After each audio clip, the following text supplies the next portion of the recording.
Hello everyone. Good evening, good evening, good evening everyone. Adarsh, Kevan, good evening. Anand, Himmat, Ramesh, Nikhil. Good evening everyone, good evening.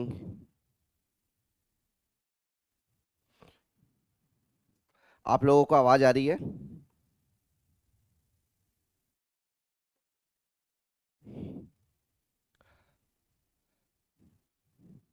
Am I audible, visible? आवाज आ रही है आप लोगों को? ठीक है, चलो तो स्टार्ट करें. Good evening everyone, good evening, good evening, good evening everyone.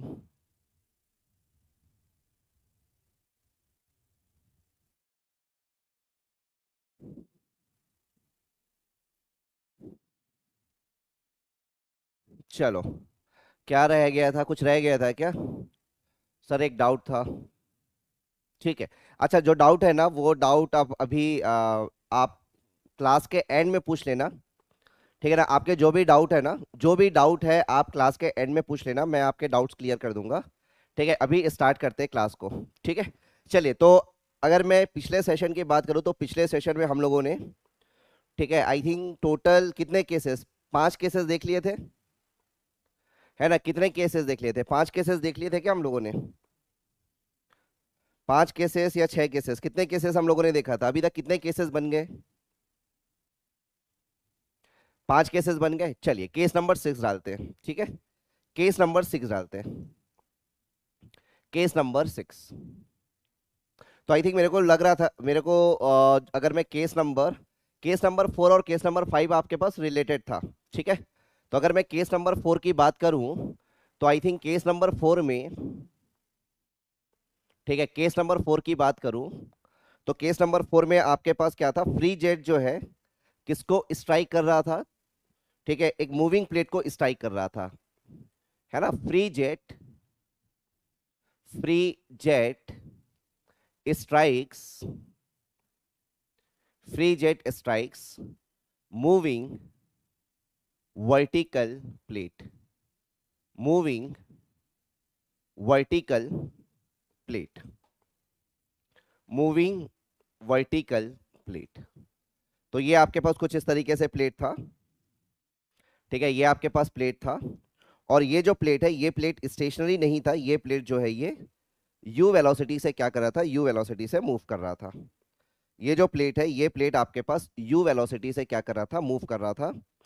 और ठीक है, because of the impact of jet ये जो प्लेट है यू वेलोसिटी से क्या कर रहा था? मूव कर रहा था. और इधर से आपके पास जेट आया और जेट टकराने के बाद कुछ इस तरीके से डिफ्लेक्ट हुआ. तो ये एनालिसिस हम लोगों ने कर लिया था. ठीक है, कुछ इस तरीके से आपके पास डिफ्लेक्ट हुआ था. ठीक है. और अगर मैं बात करूं किसकी, अगर मैं बात करता हूं कोऑर्डिनेट सिस्टम की, तो ये हम लोगों ने ले लिया था, ये हमारे पास एक्स एक्सिस है. और ये हम लोगों ने ले लिया था, ये हमारे पास वाई एक्सिस है. ठीक है, तो यहाँ पे अगर आप देखे थे तो आपका जो जेट है वो भी एक्स एक्सिस के अलोंग, ठीक है, जेट है वो भी आपके पास एक्स एक्सिस के अलोंग आपके पास था. और जो प्लेट है वो भी एक्स एक्सिस के अलोंग ही आपके पास मूव कर रहा था. ठीक है, दोनों ही आपके पास एक्स एक्सिस के अलोंग मूव कर रहा था. तो इस केस में अगर मैं बात करूं किसकी, अगर मैं बात करता हूं एफ एक्स डैश, ठीक है, अगर इस केस में अगर मैं एफ एक्स डैश की बात करता हूं तो ये आप डायरेक्टली लिख सकते हो. ये हो गया आपके पास rho into A not into, और ये हो गया वी वन माइनस यू का होल स्क्वायर. ठीक है, मुझे नहीं लगता इसमें किसी भी बच्चे को कोई डाउट होगा. ठीक है, rho A not we one minus U का होल स्क्वायर. ठीक है, और यही अगर आपके पास प्लेट स्टेशनरी हो जाए तो यू आपके पास क्या हो जाएगा? यू आपके पास जीरो हो जाएगा. तो वही वाला आपके पास केस नंबर 1 बन जाएगा. ठीक है, अगर मैं रेट ऑफ वर्क डन की बात करूं, अगर मैं रेट ऑफ वर्क डन की बात करूं, rate of work done by the jet on the plate, bye the jet on the plate, ये भी आप निकाल सकते हैं. ये हो जाएगा F x dash multiplied by you. और ये कुछ नहीं है, ये पावर ही है. ठीक है, पावर जो जेट ट्रांसफर कर रहा है, किसको ट्रांसफर कर रहा है? प्लेट को ट्रांसफर कर रहा है, वही पावर है आपके पास, F x dash multiplied by U. And similarly आपने क्या निकाला था? सिमिलरली आपने एफिशिएंसी भी कैलकुलेट कर लिया था. सिमिलरली आपने एफिशिएंसी भी कैलकुलेट किया था. और ये जो एफिशिएंसी है, ठीक है, सिंपली आपके पास लिख सकते हो, ये हो जाएगा F x dash multiplied by U. मतलब ये हो गया आपके पास जो जेट प्लेट को पावर ट्रांसफर कर रहा है डिवाइडेड बाई जेट के पास कितनी काइनेटिक एनर्जी है नोजल के एग्जिट पे, and that is half M dot, और ये हो जाएगा आपके पास वी नॉट स्क्वायर, ठीक। और इस केस में आपको पता है V not is equal to V1 is equal to V2 is equal to V3, ये सारा चीज हम लोगों ने समझ लिया है। तो यहां से अगर मैं एफिशिएंसी अगर मैं देखूं तो एफिशिएंसी कुछ इस तरीके से आया था क्या, एक बार मुझे बता देना, 2 into 1 minus U by V का whole square into U by V1, ये कुछ इस तरीके से एफिशिएंसी का मैथमेटिकल एक्सप्रेशन आया था क्या, एक बार मुझे बता देना। कुछ इस तरीके से आपके पास एफिशिएंसी का मैथमेटिकल एक्सप्रेशन आया था क्या, ऐसा ही कुछ आया था क्या, एक बार मुझे बता देना। ठीक है, बहुत बढ़िया। और अगर आपके पास इस कंडीशन में आपको मैक्सिमम एफिशिएंसी चाहिए, इस कंडीशन में आपको मैक्सिमम चाहिए, मैक्सिमम एफिशिएंसी चाहिए, so to get maximum efficiency, to get maximum efficiency, आपने देखा था u by V1 is equal to क्या आया था, this is 1/3, right. u by V1 is equal to 1/3, मतलब यहाँ पे बहुत सिंपल सी चीज है। अगर आप देखेंगे तो आप इसको इस तरीके से भी लिख सकते हैं, V1 इज इक्वल टू क्या हो जाएगा, 3 टाइम्स ऑफ u। और एक चीज हमेशा ध्यान में रखना, एक चीज हमेशा ध्यान में रखना, भाई जो जेट की जो वेलोसिटी होगी, जेट की जो वेलोसिटी होगी वो ज्यादा होगी किसकी वेलोसिटी से, आपके पास प्लेट की वेलोसिटी से। जेट की वेलोसिटी हमेशा ज्यादा होगी किससे, प्लेट की वेलोसिटी से। आप खुद सोचो ना, अगर आपके पास जो जेट की वेलोसिटी है अगर आपके पास कम है या इक्वल है किसके, प्लेट की वेलोसिटी के बराबर, ठीक है, तो उस केस में कभी भी पावर ट्रांसफर होगा क्या, कभी भी पावर ट्रांसफर नहीं होगा। हाँ बिल्कुल स्ट्राइक नहीं करेगा, है ना, बिल्कुल भी स्ट्राइक नहीं करेगा, बिल्कुल, ठीक है, बिल्कुल भी स्ट्राइक नहीं करेगा, ठीक। तो इसीलिए आपके पास जो V1 है, जेट की जो वेलोसिटी है, दैट जेट की वेलोसिटी आपके पास ज्यादा होनी चाहिए किससे, आपके पास प्लेट की वेलोसिटी से, ठीक है, विच इज अ क्वाइट ऑब्वियस। और यहाँ पे भी आप देख सकते हो, कभी भी आपको देखो यहाँ पे ना कई बच्चों को डाउट होता है, ठीक है, अभी तो आप पढ़ रहे हो तो आपको समझ में आ रहा है कि सर आपके पास u by V1 is equal to 1/3, कई बार यहीं पे बच्चों को डाउट हो जाता है कि u by V1 is equal to 1/3 था या V1 by u is equal to 1/3 था, सर ने क्या बताया था, है ना। यहीं पे आपका डाउट आना स्टार्ट हो जाता है कि u by V1 is equal to 1/3 था या V1 by u is equal to 1/3 था। तो यार देखो बड़ा सिंपल सा लॉजिक है, आपके पास जो जेट की वेलोसिटी होगी वो हमेशा प्लेट की वेलोसिटी से ज्यादा ही होगी, है ना, जो जेट की वेलोसिटी होगी वो हमेशा प्लेट की वेलोसिटी से ज्यादा ही होगी। और यहाँ पे आपको साफ साफ दिख रहा है, आप इस तरीके से याद रख लो, to get the maximum efficiency, to get the maximum efficiency, अगर कभी भी आपको ऐसा डाउट आता है आप इस तरीके से याद रख लो, ठीक है। हाँ आज ही आया था ना डाउट, वही मैं बोल रहा हूँ, यही डाउट आपको आएगा। तो इस चीज को हमेशा ध्यान में रखना कि आपके पास जो जेट की वेलोसिटी होगी this is equal to 3 times of the plate velocity to get the maximum efficiency. और मैक्सिमम एफिशिएंसी भी हम लोगों ने निकाला था, और मैक्सिमम एफिशिएंसी भी हम लोगों ने निकाला था, तो ये आपका कुछ 8/27 आया था, है ना, 8/27 आया था। बाकी आप परसेंटेज में आप देखोगे तो परसेंटेज में 29.6% के आसपास कुछ आया था, है ना। परसेंटेज में आप देखोगे तो परसेंटेज में आपके पास 29.6% के आसपास कुछ आया था, है ना, 29.67% के आसपास, यस, ठीक है, 29.67% के आसपास आया था, ठीक है। अच्छा अब यहाँ पे आपके पास अगला केस क्या बना था, अगर आपको एफिशिएंसी को बढ़ानी है तो एफिशिएंसी को बढ़ाने के लिए, ठीक है, फिर आपने नेक्स्ट केस देखा था, नेक्स्ट केस आपने देखा था जिसमें आपने क्या किया था, एक व्हील लिया था, और इस व्हील में आपने क्या किया था, उस व्हील में आपने नंबर ऑफ प्लेट्स क्या कर दिया था, नंबर ऑफ प्लेट्स माउंटेड कर दिया था, नंबर ऑफ प्लेट्स को आपने प्लेस कर दिया था।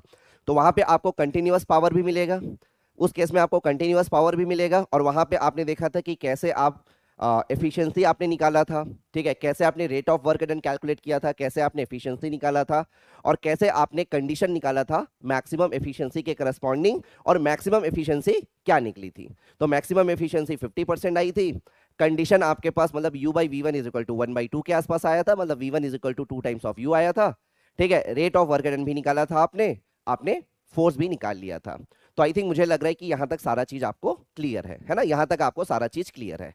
अब देखो, अब आपके पास आते हैं केस नंबर 6 पे, ठीक है, ये तो केस नंबर 4 और 5 हो गया।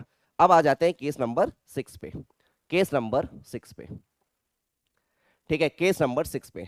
और ये भी चीज आपको ध्यान में आ रहा होगा कि भाई सर यहाँ पे आप डिफरेंट केसेस बता रहे हो, जब हमारे पास न्यूमेरिकल आएगा तो कैसा भी न्यूमेरिकल आए we are able to solve that numerical. चलिए अगर मैं केस नंबर 6 की बात करूं तो केस नंबर 6 में आपके पास देखिए, when free jet, when free jet strikes, when free jet strikes moving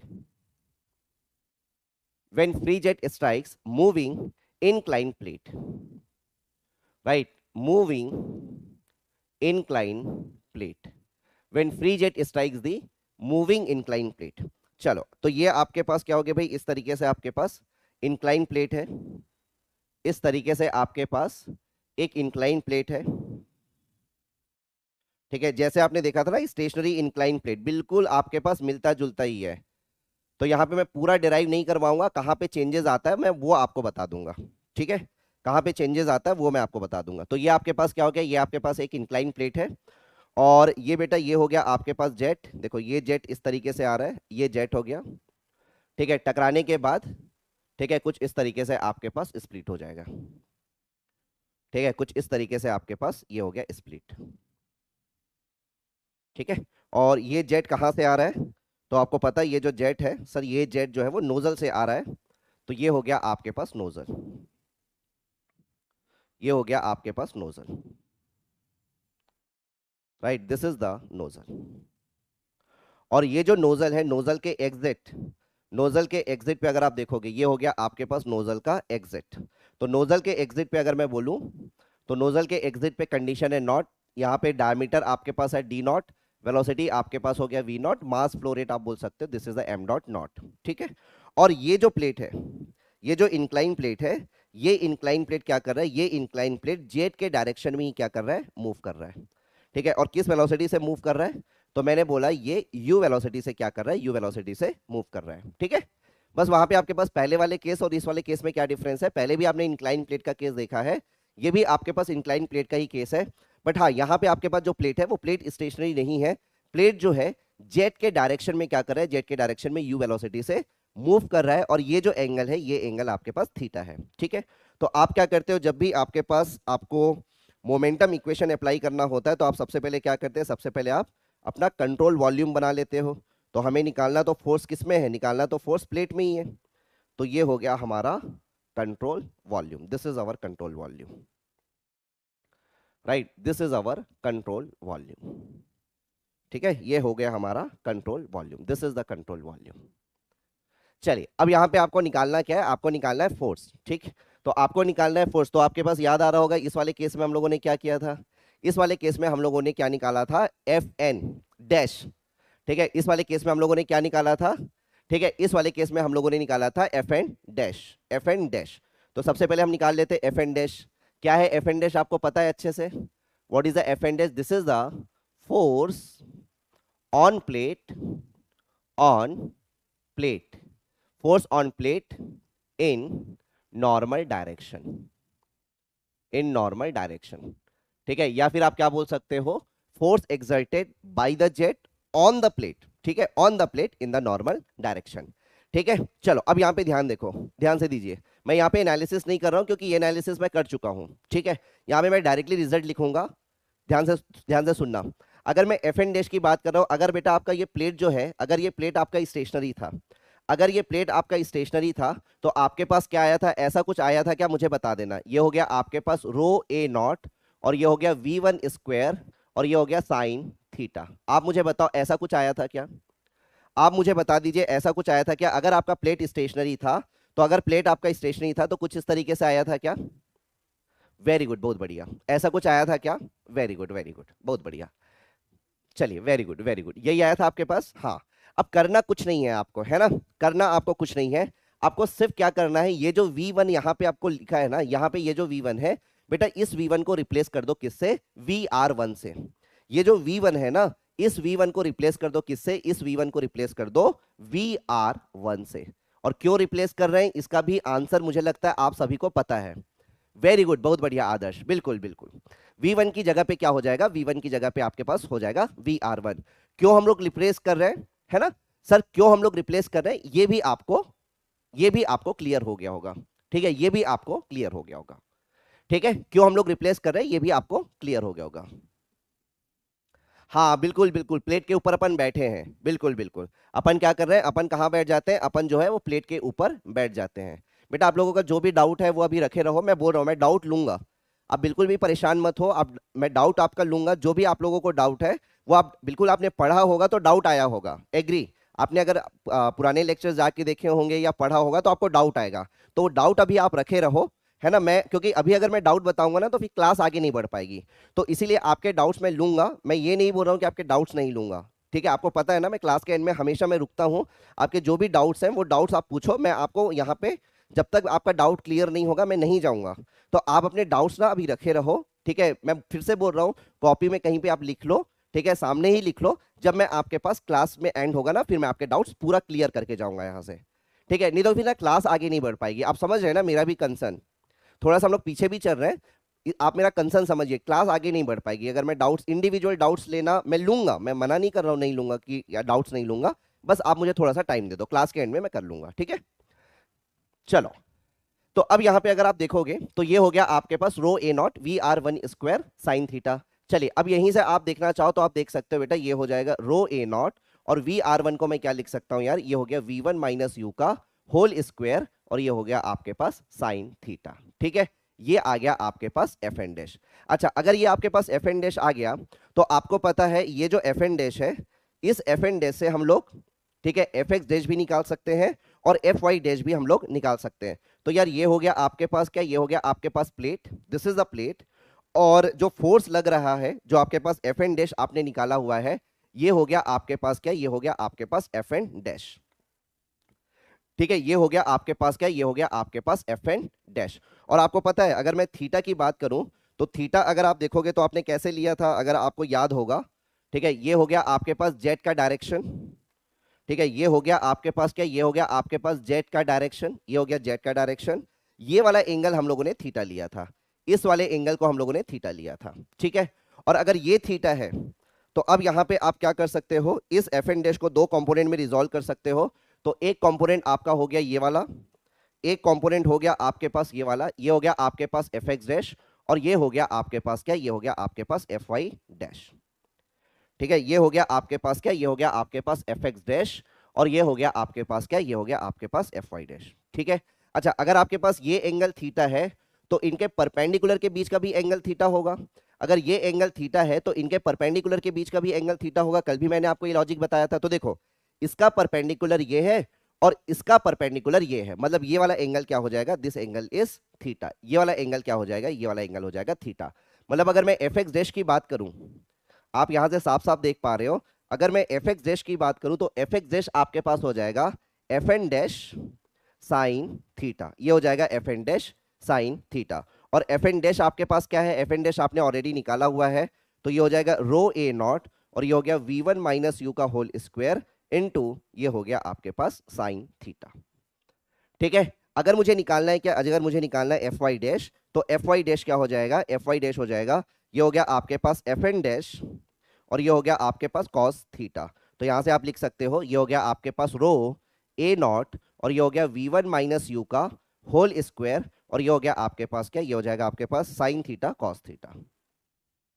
अच्छा, यहाँ पे स्क्वायर आएगा, यहाँ पे स्क्वायर आएगा, ये स्क्वायर हो जाएगा, और ये आ जाएगा साइन थीटा, और ये हो गया कॉस थीटा, ठीक है। यस, बिल्कुल साइन स्क्वायर, हाँ हाँ बिल्कुल साइन स्क्वायर है ना। Rho A not we one minus U का whole square sine square theta, और यहाँ पे आ जाएगा rho A not we one minus U का whole square sine theta cos theta, sine theta cos theta. और आपको पता है अच्छे से ए नॉट क्या है, this is the pi by four D not square, pi by four D not square. चलो, यहाँ तक आई थिंक मुझे लगता है सारा चीज क्लियर हो गया होगा, है ना। यहाँ तक सारी चीजें क्लियर हो गई होगी, ठीक है। यहाँ तक क्लियर है, साइन का स्क्वायर भी मैंने कर दिया अभी, ठीक है ना। अच्छा, अब अगर मैं आपसे पूछूं, हाँ, अब अगर मैं आपसे पूछूं कि रेट ऑफ वर्क डन, ठीक है, इस केस में अगर मैं आपसे पूछूं, इस वाले केस में सबसे पहले तो ये बताओ क्या वर्क डन होगा या नहीं होगा। Rate of work done by the jet on the plate, bye the jet on the plate होगा कि नहीं होगा वर्क डन, बताइए होगा या नहीं होगा, बताइए, है ना। हाँ सर बिल्कुल होगा, रेट ऑफ वर्क डन बिल्कुल होगा, होगा सर बिल्कुल होगा, है ना। और अगर मैं आपसे पूछूं कितना होगा तो इसका भी आंसर आपके पास है, देखो, ठीक है। आपका जो प्लेट है वो किस डायरेक्शन में मूव कर रहा है, एक्स डायरेक्शन में मूव कर रहा है। सो अगर मैं आपसे पूछूं what is the rate of work done, तो रेट ऑफ वर्क डन क्या हो जाएगा बेटा, this is the F x dash multiplied by you, right, very good, F x dash multiplied by, very good, बहुत बढ़िया, ठीक है, F x dash multiplied by you, this is the rate of work done by the jet on the plate. ठीक है, इसमें कोई दिक्कत नहीं है। अगर मैं आपसे पूछूं एफिशिएंसी क्या होगी? What is the efficiency of power transmission? What is the efficiency of power transmission? Efficiency of power transmission. तो आप यहां पे भी बता सकते हैं कि एफिशिएंसी क्या होगा पावर ट्रांसमिशन का? Efficiency, so it is simply output by input. And output क्या है? आउटपुट हो गया आपके पास rate of work done, this is the input, तो ये हो गया F x dash multiplied by U. ठीक है, और अगर मैं बात करूं किसकी, अगर मैं बात करता हूं इनपुट का, तो आपको पता है kinetic energy at the nozzle exit और rate of kinetic energy at the nozzle exit, तो ये हो गया हाफ एम डॉट और ये हो गया वी नॉट का स्क्वायर। ठीक है, इसी चीज को अगर आप लिखना चाहो थोड़ा सा और अगर आप एक्सटेंड करना चाहो तो कर सकते हो।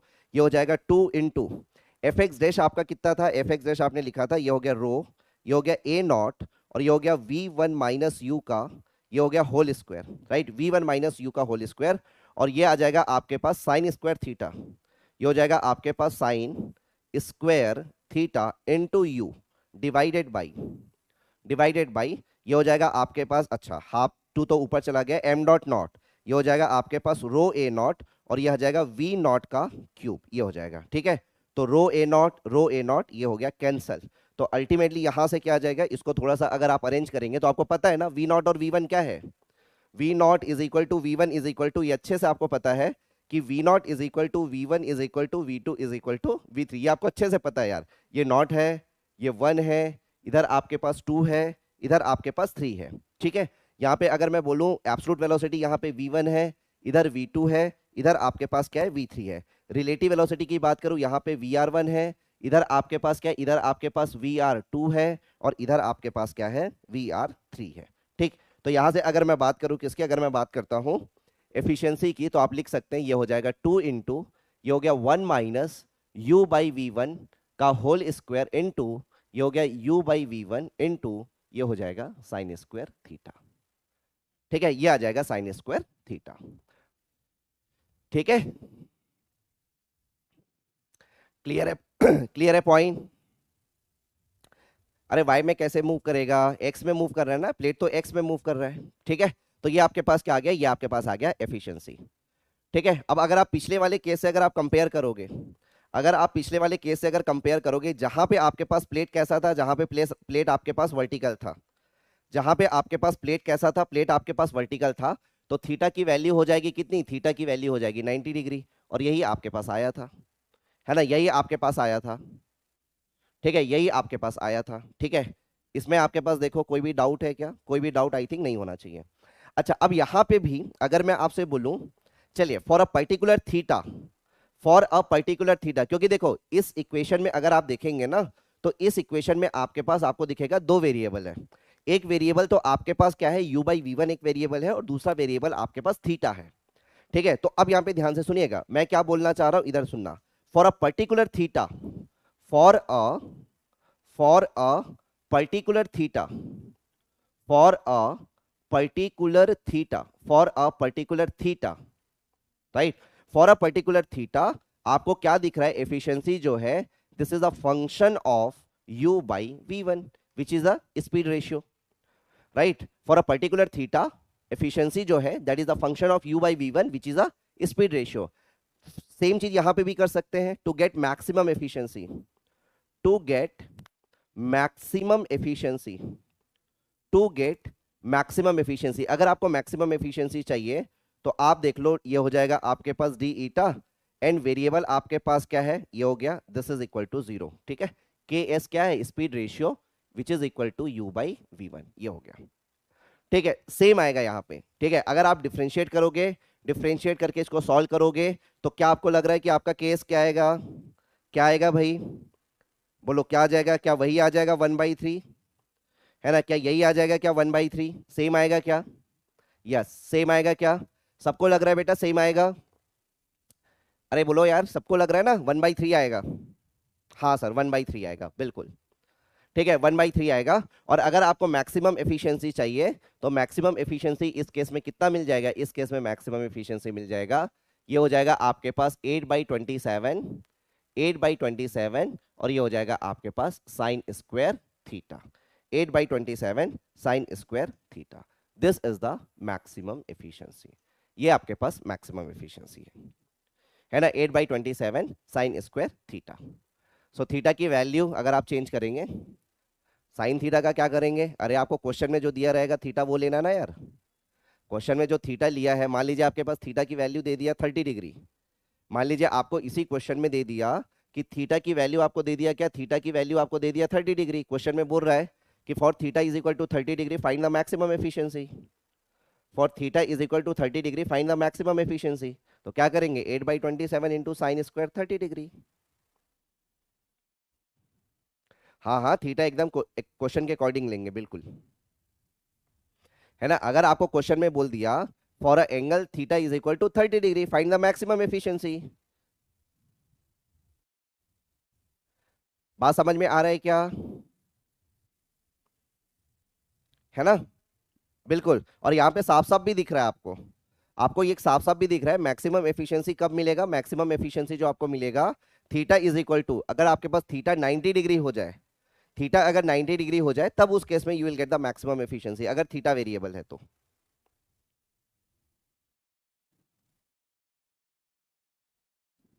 बेटा प्लेट अगर मूव कर रहा है तो थीटा कैसे कैसे आपका वेरी करेगा, ठीक है ना, कैसे वेरी करेगा बताइए। प्लेट रोटेट थोड़ी कर रहा है यार, प्लेट तो ट्रांसलेशन मोशन में है ना, प्लेट तो आपके पास ट्रांसलेशन मोशन में है कि नहीं है, प्लेट जो है वो तो ट्रांसलेशन मोशन में है ना। ये आपका इस तरीके से प्लेट है, ट्रांसलेशन मोशन में है ना। ये आपके पास इस तरीके से मूव कर रहा है ना प्लेट, इस तरीके से मूव कर रहा है ना प्लेट, ये इस तरीके से मूव कर रहा है प्लेट।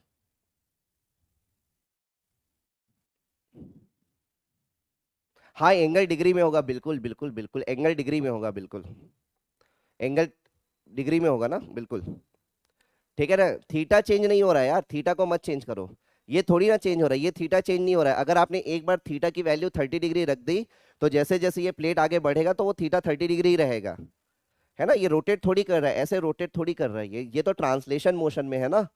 तो अगर आपने एक बार थीटा की वैल्यू 30 डिग्री रख दी तो आपके पास वो थीटा की वैल्यू फिक्स ही रहेगी। हाँ अगर वर्टिकल, अगर ये प्लेट वर्टिकल हो जाएगा तो थीटा की वैल्यू वर्टिकल बन गया, तो ये तो पहले वाला ही केस बन गया ना। अगर वर्टिकल बन गया बेटा तो ये वाला, ये तो केस यही बन गया ना यार। अगर वर्टिकल है तो थीटा की वैल्यू कितनी हो जाएगी, 90 डिग्री हो जाएगी, थीटा की वैल्यू 90 डिग्री हो जाएगी, तो 8/27 ही आएगा जो आपने पहले निकाला था।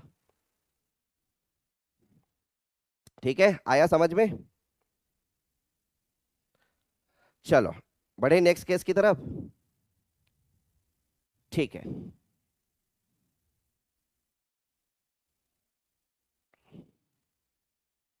हाँ एफ टी डैश निकाल के भी आप चेक कर सकते हो। देखो एफ टी डैश का रिजल्ट, हमने एफ टी डैश क्यों निकाला था आप बताइए, हम लोगों ने एफ टी डैश क्यों निकाला था, हमने यही, ये आपके पास Q2/Q3, अगर मैं आपसे बोलूं Q2 और Q3, याद आ रहा है हम लोगों ने एफ टी डैश क्यों निकाला था, एफ टी डैश हम लोगों ने निकाला था Q2 और Q3 को चेक करने के लिए, राइट। हम लोगों ने एफ टी डैश निकाला था, good evening Nikhil, good evening Gaurav, good evening. हम लोगों ने Q2 और Q3 निकालने के लिए क्या किया था, ठीक है, एफ टी डैश निकाला था।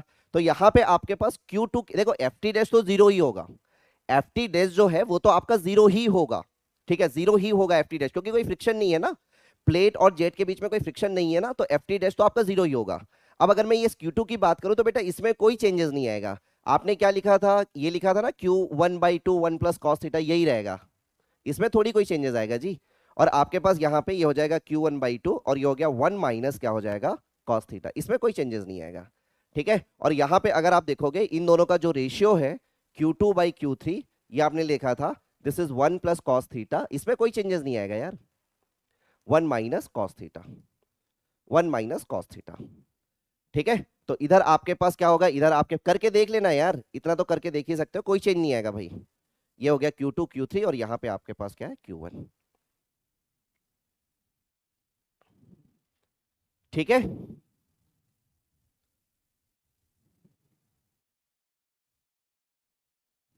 आया समझ में।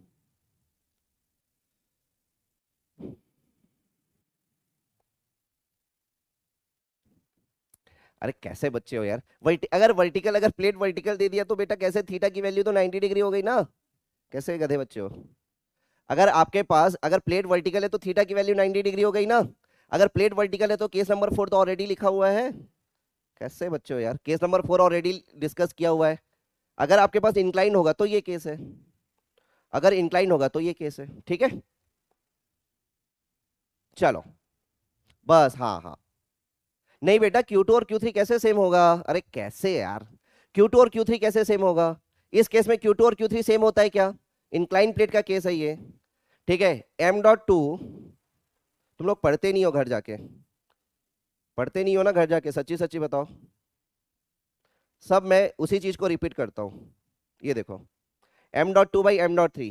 अगर आपका प्लेट वर्टिकल होता है, अगर प्लेट ये है, प्लेट वर्टिकल है, कहा गया यार ये प्लेट वर्टिकल है बेटा, इस केस में आपके पास होता है ना, इस केस में आपके पास m.2 is equal to m.3, इस केस में आपके पास Q2 is equal to Q3। ठीक है, चलो आगे बढ़े। आ जाइए नेक्स्ट केस की तरफ। ठीक है, आ जाइए नेक्स्ट। अब तो एफ टी डैश के ऊपर डाउट नहीं है ना, अब तो एफ टी डैश के ऊपर कोई डाउट नहीं है ना कि एफ टी डैश का क्या यूज है। चलो आगे बढ़ते हैं। नेक्स्ट, नेक्स्ट आ जाइए। देखो अभी तक हम लोगों ने, ठीक है, चलो नेक्स्ट आपके पास बता रहा हूं, नेक्स्ट आपके पास नेक्स्ट केस देखो। नेक्स्ट केस में अभी तक हम लोगों ने क्या किया? अभी तक हम लोगों ने प्लेट के बारे में बात कर लिया है ना, अभी तक हम लोगों ने क्या कर लिया? अभी तक हम लोगों ने प्लेट के बारे में बात कर लिया। अब थोड़ा सा हम लोग ना कर्व्ड सरफेस के बारे में बात कर लेते हैं। अभी तक हम लोगों ने कर्व्ड सरफेस के बारे में बात नहीं किया था। अभी तक जो भी बात की थी, आपके पास प्लेट था, तो प्लेट तो आपके पास प्लेनर सरफेस हो गया। अब मैं नेक्स्ट जो केस आपको बता रहा हूं, केस नंबर आप 7 बोल लो, case number 7, case number 7। when when free jet when free jet strikes when free jet strikes stationary when free jet strikes stationary curved surface when free jet strikes stationary curved surface। ठीक है, when free jet strikes the stationary curved surface। तो भाई ये हो गया आपके पास क्या, इस तरीके से आपके पास कर्व्ड सरफेस है ना, इस तरीके से आपके पास, ध्यान से देखिएगा, इस तरीके से आपके पास क्या है, इस तरीके से आपके पास एक कर्व्ड सरफेस है।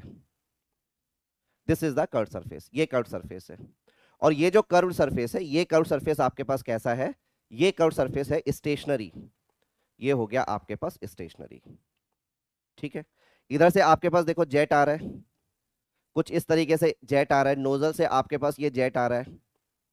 ठीक है, और जेट आने के बाद क्या होगा? जेट आने के बाद, ठीक है, ये जो कर्व्ड सरफेस है, इस कर्व्ड सरफेस को ग्लाइड करता हुआ इस तरीके से आपके पास ग्लाइड करता हुआ, इधर भी ग्लाइड करेगा, इधर भी ग्लाइड करेगा और निकल जाएगा।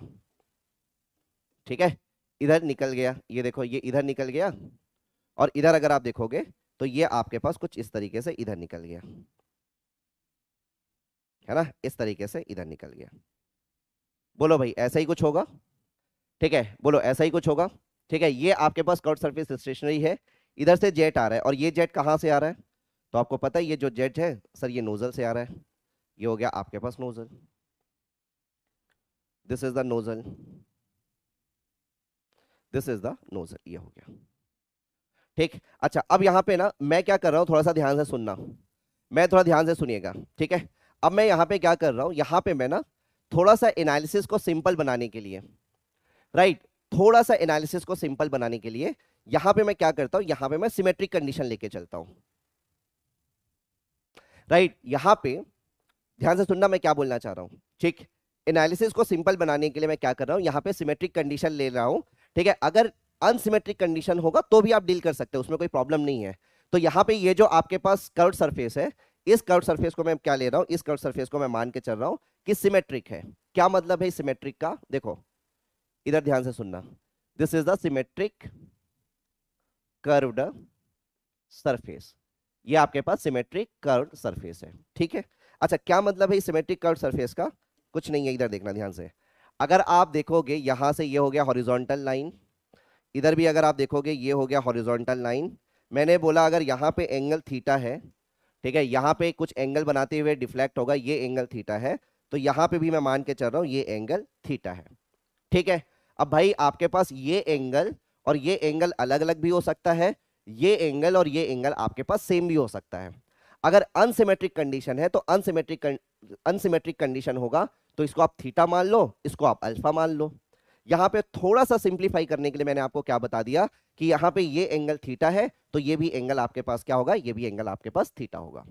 Ultimately what is my objective, my objective is, what is my objective, my objective is कि ये जो कर्व सरफेस है, ये कर्व सरफेस कितना फोर्स एक्सपीरियंस कर रहा है, इस कर्व सरफेस में कितना फोर्स आ रहा है because of the impact of jet, यही हमको फाइंड आउट करना है, ठीक है। तो आपका जो कंट्रोल वॉल्यूम है, देखो फिर से मैं कंट्रोल वॉल्यूम यहां पे ड्रॉ करता हूं, ये मेरा हो गया control volume, this is the control volume, right, this is the control volume, ये कंट्रोल वॉल्यूम हो गया। अच्छा यहां पे अगर आप देखोगे ये हो गया कंट्रोल वॉल्यूम का इनलेट, ये हो गया आपके पास 1, अच्छा इधर मैं ले लेता हूं, ये हो गया 2, इधर हो गया आपके पास 3, यहां पे एब्सोल्यूट वेलोसिटी v1 है, यहां पे एब्सोल्यूट वेलोसिटी v2 हो जाएगा, यहां पे एब्सोल्यूट वेलोसिटी v3 हो जाएगा। यहां पे रिलेटिव वेलोसिटी वाला कोई कॉन्सेप्ट ही नहीं आने वाला है क्योंकि यहां पे आपके पास कर्व सरफेस कैसा है, फिक्स है। कर्व सरफेस आपके पास कैसा है, कर्व सरफेस आपके पास स्टेशनरी है। तो यहां पे जो वेलोसिटी है दैट इज v2, यहां पे जो वेलोसिटी है दैट इज v3, ठीक है। चलो निकालना क्या है हमको, निकालना है हमको fx डैश, निकालना हमको क्या है, निकालना है हमको fx डैश, निकालना हमको क्या है बेटा, हमको निकालना है fx dash. So this is the, अच्छा यहां पे आप बोलेंगे सर कोऑर्डिनेट सिस्टम, तो ये हो गया आपके पास x axis, this is the x axis, ये हो गया आपके पास x एक्सिस और ये हो गया आपके पास y axis, this is the x axis and this is the y axis. चलो fx डैश निकाल लें, तो fx डैश अगर आप निकालोगे fx डैश तो मैं डायरेक्टली लिख दूं, fx डैश आपके पास क्या हो जाएगा, this is the initial momentum rate in x direction minus ये हो गया final momentum rate in x direction, initial momentum rate in x direction minus final momentum rate in x direction, ठीक है। चलो अब अगर आपसे मैं पूछूं what is the initial momentum rate in x direction, क्या बताया जा सकता है initial momentum rate in x direction, हाँ बिल्कुल बताया जा सकता है। What is the initial momentum rate in x direction, तो ये हम लिख सकते हैं, इनिशियल का मतलब होता है कंट्रोल वॉल्यूम का इनलेट, फाइनल का मतलब क्या होता है कंट्रोल वॉल्यूम का एग्जिट। सो इनिशियल की अगर मैं बात करूं तो इनिशियल क्या हो जाएगा, ये मैं लिख सकता हूं, ये हो जाएगा m.1 और ये हो गया v1x, ये हो गया v1x, right, this is the initial momentum rate. अगर मैं आपसे बोलूं फाइनल मोमेंटम रेट, तो क्या फाइनल मोमेंटम रेट लिखा जा सकता है x डायरेक्शन में, x डायरेक्शन में, हाँ सर लिखा जा सकता है। तो एक काम कर लेते हैं, सबसे पहले तो आप यार रिजॉल्व कर लो इसको, है ना, सबसे पहले काम कर लेते हैं, सबसे पहले रिजॉल्व कर लेते हैं। चलो तो अगर आप देखोगे v2, तो v2 का एक कंपोनेंट इधर भागेगा जो कि आपके पास v2x है और एक कंपोनेंट इधर भागेगा जो कि आपका v2y होगा। सिमिलरली एक कंपोनेंट सॉरी v3 का एक कंपोनेंट x वाला इधर होगा और y वाला कंपोनेंट ये हो गया आपके पास। तो यहां से अगर आप लिखना चाहें तो यार ये हो जाएगा आपके पास, दिस इज द v2x, ये हो गया v2x, ये हो गया v2y, इधर आप देखेंगे तो ये हो जाएगा v3x और ये हो जाएगा आपके पास v3y, ठीक है। x डायरेक्शन की बात हो रही है ना, तो आप मुझे बताओ v2x क्या हो जाएगा, v2x क्या हो जाएगा, क्या मैं लिख सकता हूं v2x माइनस v2, यार ये हो जाएगा minus v2 cos theta, minus v2 cos theta. अच्छा माइनस क्यों हुआ, क्योंकि निगेटिव x डायरेक्शन में है, माइनस क्यों हो रहा है, क्योंकि निगेटिव x डायरेक्शन में है। अच्छा v3x क्या हो जाएगा, v3x क्या हो जाएगा, that v3x is equal to ये हो जाएगा आपके पास माइनस v3x देख लो, minus v3 sine cos theta, sorry ये हो जाएगा कॉस थीटा। अच्छा यहां पे भी अगर आप देखोगे v0 v1 v2 v3 में क्या रिलेशन होगा, तो ये वाला जो सेक्शन है ना नोजल का एग्जिट, नोजल का जो एग्जिट है ये हो गया, ये हो गया आपके पास नॉट, ये हो गया आपके पास नॉट, यहाँ पे वेलोसिटी है v0, ठीक है। तो यहाँ पे भी आपको एजम्पशन अच्छे से दिमाग में फिट हो गया होगा, तो v0 is equal to v1 is equal to v2 is equal to ये हो जाएगा v3, ठीक। अगर मैं m.1 की बात करूं सो m.1 इज इक्वल टू, इधर आपके पास मास फ्लो रेट m.1 है, इधर जाएगा वो हो गया m.2, इधर जाएगा वो आपके पास हो गया m.3। तो यहाँ पे अगर आप देखोगे m.1 is equal to m.2 plus m.3। चलो अब यहाँ पे रख दो, तो यहाँ से अगर आप देखोगे फाइनल मोमेंटम रेट, ये हो गया आपके पास एक्स डायरेक्शन में ना, एक्स डायरेक्शन में, तो ये हो जाएगा आपके पास m.2 और ये हो गया v2x प्लस ये हो गया आपके पास m.3 और ये हो गया v3x, ये हो जाएगा। ठीक है, ये हो गया आपके पास। तो यहां से आप देखो क्या आ जाएगा, वेरी गुड, बहुत बढ़िया। m.1 v1x किसके बराबर था, v1 के बराबर, माइनस, अच्छा इधर देख लो m.2, m.2 v2x किसके बराबर है, v2x minus v2 cos theta. ठीक है, ये हो जाएगा आपके पास, इसको कुछ इस तरीके से बड़ा ब्रैकेट बना लेता हूं ना, ये हो गया। ठीक है, दिस इज द m.2 और v2x आपके पास हो गया minus v2 cos theta plus इधर आ जाएगा m.3 और v3x क्या है, v3x है आपके पास माइनस v3 cos थीटा, ये हो गया। ठीक है, और यहां से अगर आप देखोगे तो यार ये हो गया m.1 v1, ठीक है, माइनस माइनस हो गया दोस्त, ये हो गया प्लस, ये हो जाएगा m.2 v2 cos theta plus ये हो जाएगा m.3 और ये हो गया v3 और ये हो गया आपके पास cos थीटा। ठीक, यहां से एक काम किया जा सकता है, ठीक है, आप एक काम कर सकते हो, ये हो जाएगा m.1 v1 प्लस इधर से आपको पता है v2 is equal to v3 is equal to v1, ठीक है, आपको पता है v1 is equal to v2 is equal to v3, ये हो गया, तो v1 ये हो गया v1, ठीक है, और cos थीटा ये हो गया cos थीटा और इधर आ जाएगा m.2 प्लस ये हो जाएगा m.3 और m.2 प्लस m.3 ये किसके बराबर है यार, ये है m.1 के बराबर, ये आपके पास किसके बराबर है, m.1 के बराबर है। तो यहां से अल्टीमेटली आपके पास क्या आ गया, अल्टीमेटली आपके पास, वेरी गुड, बहुत बढ़िया, ठीक है, तो अल्टीमेटली आपके पास क्या आ जाएगा, fx dash is equal to, fx dash is equal to ये हो गया m.1 या m.v1, right, m.1 v1, m.1 v1 और ये हो गया 1 प्लस cos थीटा, ये हो गया आपके पास 1 प्लस cos थीटा। ठीक है, चाहो तो आप इसको लिख सकते हो fx dash is equal to ये हो जाएगा रो a नॉट और ये हो जाएगा आपके पास v1 square 1 plus cos theta, ये हो गया आपके पास। ठीक है ना, m.1 is equal to m.0 है, ये हो गया।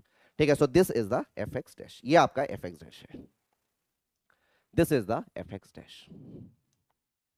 ठीक है, आया सबका, जल्दी बता दो, क्या यही आ रहा है क्या सबका, fx dash, fx dash is equal to rho a not v1 square 1 plus cos theta.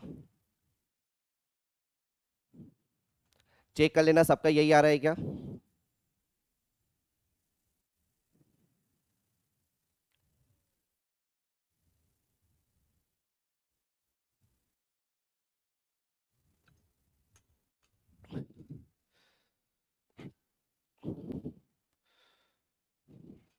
एक बार बैक स्लाइड दिखा दूं, ठीक है, एक बार बैक स्लाइड देख लो, एक बार आप बैक स्लाइड भी देख लो।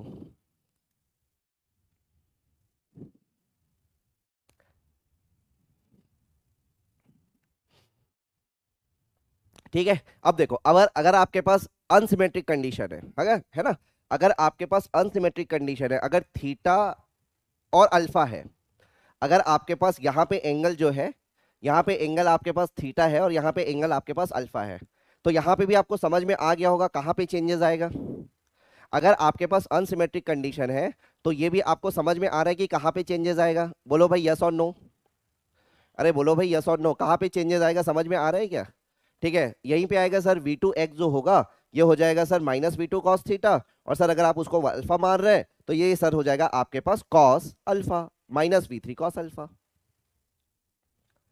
है ना, यहाँ पे चेंजेस आ जाएगा, फिर आप यहाँ पे चेंजेस आ जाएगा, बट हाँ अगर आपके पास सिमेट्रिक कंडीशन है तो फिर डायरेक्टली आप ये नहीं लिख पाएंगे, है ना, अगर आपके पास अनसिमेट्रिक कंडीशन है तो अनसिमेट्रिक कंडीशन में आप डायरेक्टली ये नहीं लिख पाओगे, जो यहाँ पे मैंने लिखा हुआ है एंड वो नहीं लिख पाओगे, लेकिन अगर अनसिमेट्रिक कंडीशन है तो एनालिसिस कैसे करना है ये आपको समझ में आ गया होगा। बिल्कुल बिल्कुल बिल्कुल, है ना, तो मैं अलग से केस बना के नहीं बताऊंगा, अनसिमेट्रिक वाला केस मैं अलग से बना के नहीं बताऊंगा, आप यहीं पे समझ चुके हैं कि कहां पे चेंजेस आएगा। तो आई होप ये सारी चीजें आपको क्लियर हो गई होगी। अच्छा थोड़ा स्लो पढ़ाऊं, स्लो ही तो पढ़ा रहा हूं, अच्छा इससे और स्लो चलूं, इससे और स्लो चलना है क्या,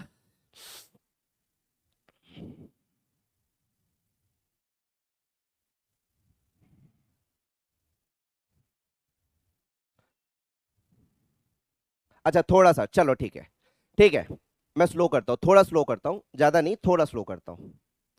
चलो इधर देख लो, इधर देख लीजिए, थोड़ा कर लेता हूँ, कोई दिक्कत नहीं है, ताकि सबको सबके लिए बैलेंस हो जाए। इधर देखो, कुछ नहीं किया आपके पास, ठीक है, जैसा आप करते आए हो बेटा वैसा ही किया है यहाँ पे, है ना, जैसा आप करते आए हो वैसा ही मैंने किया है। और अगर आपके पास सिमेट्रिक कंडीशन है, अगर आपके पास सिमेट्रिक कंडीशन है, तो आपके पास ये आ जाएगा। अच्छा अब आप मुझे एक चीज बताओ, आप मुझे एक चीज बताओ, ठीक है ना, सिमेट्रिक कंडीशन है ना, तो ये एक्सप्रेशन आ गया। अब आप मुझे एक चीज बताओ कि अगर मान लीजिए, अगर मान लीजिए theta is equal to 90 degree हो जाए, theta is equal to 90 degree हो जाए, theta is equal to 90 degree हो जाए, देखो यहाँ पे, देखो इसको, अगर थीटा की वैल्यू 90 डिग्री हो जाए, है ना, अगर थीटा की वैल्यू जो है 90 डिग्री हो जाए, तो थीटा की वैल्यू अगर 90 डिग्री हो जाए तो क्या होगा, भाई सीधी सी बात है, थीटा की वैल्यू अगर 90 डिग्री हो जाए तो ये हो जाएगा आपके पास इस तरीके से, V2 हो जाएगा आपके पास वर्टिकल डायरेक्शन में, मतलब वाई डायरेक्शन में, है ना, V2 आपके पास थीटा की वैल्यू अगर 90 डिग्री हो गया तो V2 हो गया आपके पास वाई डायरेक्शन में। तो अल्टीमेटली ये आपके पास यही वाला तो केस बन गया, प्लेट वाला ही तो केस बन गया, है ना, अगर आपके पास थीटा की वैल्यू 90 डिग्री हो जाए तो ये हो गया आपका प्लेट, और आपके लिए जेट आ रहा है कुछ इस तरीके से, ये आ रहा है जेट, और टकराएगा, और टकराने के बाद ऐसे डिफ्लेक्ट हो जाएगा, है ना, वही वाला केस है, देख लो, F x dash is equal to, ये हो जाएगा रो ए नॉट, और थीटा की वैल्यू क्या रखा आपने 90 डिग्री, थीटा की वैल्यू 90 डिग्री, तो कॉस 90 जीरो, ये आ जाएगा आपके पास rho A not we one square, rho A not we one square. हाँ हाँ बिल्कुल, वो फिर प्लेट हो जाएगा, फिर वर्टिकल प्लेट हो जाएगा, बिल्कुल।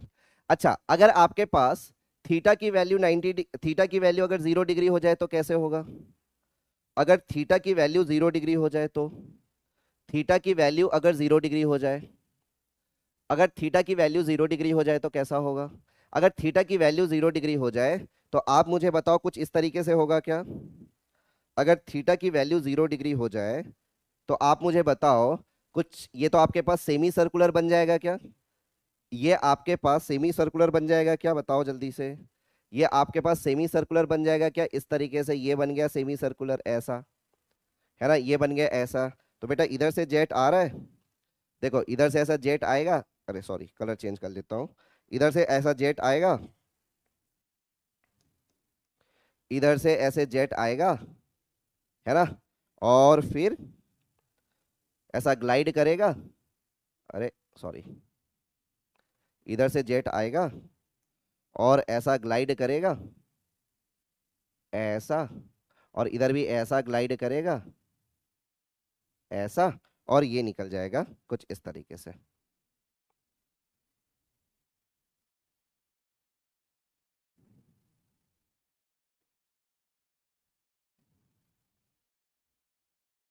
है ना, कुछ इस तरीके से,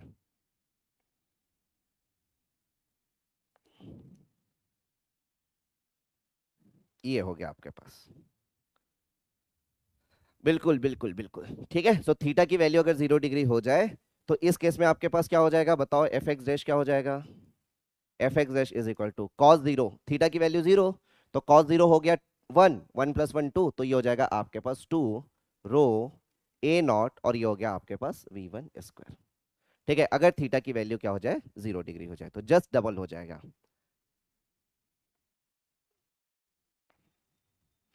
ठीक है। अच्छा इस केस में आपके पास, क्योंकि ये सिमेट्रिक केस है ना, सिमेट्रिक केस में तो ये आया है, और सिमेट्रिक केस में आपके पास अगर मैं आपसे पूछूं एफ वाई डैश कितना होगा, तो एफ वाई डैश कितना हो जाएगा, एफ वाई डैश जीरो हो जाएगा, है ना, सिमेट्रिक केस में आपके पास एफ वाई डैश कितना हो जाएगा, एफ वाई डैश आपके पास हो जाएगा जीरो, एफ वाई डैश आपके पास क्या हो जाएगा, एफ वाई डैश आपके पास हो जाएगा जीरो, है ना, तो यहाँ पे आप देखो ना थीटा, ये आप देखो, थीटा देखो आपके पास कैसा है, देखो ये थीटा अगर आपके पास ऐसा निकल रहा था ना, अगर थीटा जीरो हो जाए, तो थीटा जीरो हो जाए तो ये हॉरिजॉन्टल हो गया, ये आपके पास था, थीटा कहाँ से लिया है, देखो थीटा कहाँ से एंगल लिया है, ये देखो ना थीटा कहाँ से एंगल लिया है, हॉरिजॉन्टल से, तो थीटा अगर जीरो बन जाए तो क्या हो जाएगा, ये हो गया, ठीक है। अच्छा अब यहाँ पे एक चीज देख लो, अब यहाँ पे एक चीज देख लो, अब आपको एक क्वेश्चन का आंसर थोड़ा सा ना आप थोड़ा खोजने की कोशिश करें कि जो टरबाइन के ब्लेड्स होते हैं, टरबाइन के जो ब्लेड्स होते हैं वो कर्व्ड क्यों बनाते हैं। जो टरबाइन के जो ब्लेड्स होते हैं, ठीक है ना, टरबाइन के जो ब्लेड्स होते हैं वो हम लोग कर्व्ड क्यों बनाते हैं। क्यों हम, जो आप लोगों ने कहीं ना कहीं टरबाइन के ब्लेड्स, ठीक है, अगर आपने रियल लाइफ में नहीं देखा होगा तो कभी आपने अपने कॉलेज में देखा होगा या बुक में देखा होगा, है ना। तो टरबाइन का जो ब्लेड होता है ना, टरबाइन का ब्लेड जो होता है वो आपका प्लेट की तरह नहीं होता है, वो कर्व्ड होता है, ठीक है, कर्व्ड होता है। राइट, अब आप मुझे ये बताओ कि ये चीज समझ में आ रहा है कि why turbine blades are curved, why turbine blades are curved, why turbine, why turbine blades are curved, why turbine blades are curved, क्यों टरबाइन के ब्लेड्स कर्व्ड होते हैं। ठीक है, टरबाइन के ब्लेड्स क्यों कर्व्ड होते हैं। अब आप यहीं से एक चीज देख लो, आप यहीं से एक चीज देख लो, आपके पास अगर कर्व्ड सरफेस है, ये तो आपके पास प्लेट सरफेस के केस में, अगर आपके पास अगर प्लेट है, फ्लैट सरफेस है, so this is the force f x dash is equal to rho A not we one square. लेकिन वही आपने उसको कर्व कर दिया तो आपके पास जो फोर्स है वो कितने टाइम्स बढ़ गया, 1 + cos θ टाइम्स बढ़ गया ना, है ना, 1 + cos θ टाइम्स बढ़ गया ना। तो अगर मान लीजिए आपके पास, लेट अस एज्यूम, थीटा की वैल्यू अगर आप रखते हो 30 डिग्री, है ना, थीटा की वैल्यू मान लेते हैं, लेट अस एज्यूम कितना हो गया 30 डिग्री, तो भाई 1 + cos 30 डिग्री, तो ये वाली वैल्यू तो आपके पास एक से ज्यादा ही आएगी ना यार, ये वाली जो वैल्यू आएगी वो तो आपके पास एक से ज्यादा ही आएगी ना। ठीक है, तो बेसिकली आपके पास अगर आपने टरबाइन ब्लेड्स को क्या किया, अगर आपने टरबाइन ब्लेड्स को कर्व बनाया, तो कर्व बनाने के कारण से क्या होगा, कर्व बनाने के कारण से, कर्व बनाने के कारण से क्या हो रहा है, ठीक है, कर्व बनाने के कारण से जो एफ एक्स डैश है वो आपके पास क्या हो रहा है, इंक्रीज हो रहा है। एफ एक्स डैश आपके पास क्या हो रहा है, इंक्रीज हो रहा है, और कितने टाइम्स इंक्रीज हो रहा है, राइट, कितने टाइम्स इंक्रीज हो रहा है, तो आप ये देख रहे हो increased, increased, increased by 1 + cos θ times, 1 + cos θ times, right, increase by 1 + cos θ times, right. तो आपके पास इसीलिए जो टरबाइन के ब्लेड्स होते हैं वो, ठीक है, प्लेट की तरह नहीं होते, दैट इज कर्व्ड सरफेस, ठीक है, कर्व्ड सरफेस होता है टरबाइन का ब्लेड। ठीक है, आ गया समझ में। चलो इतनी बात क्लियर है, इतनी बात क्लियर है क्या, जल्दी मुझे बता देना, इतनी बात क्लियर है। ठीक है,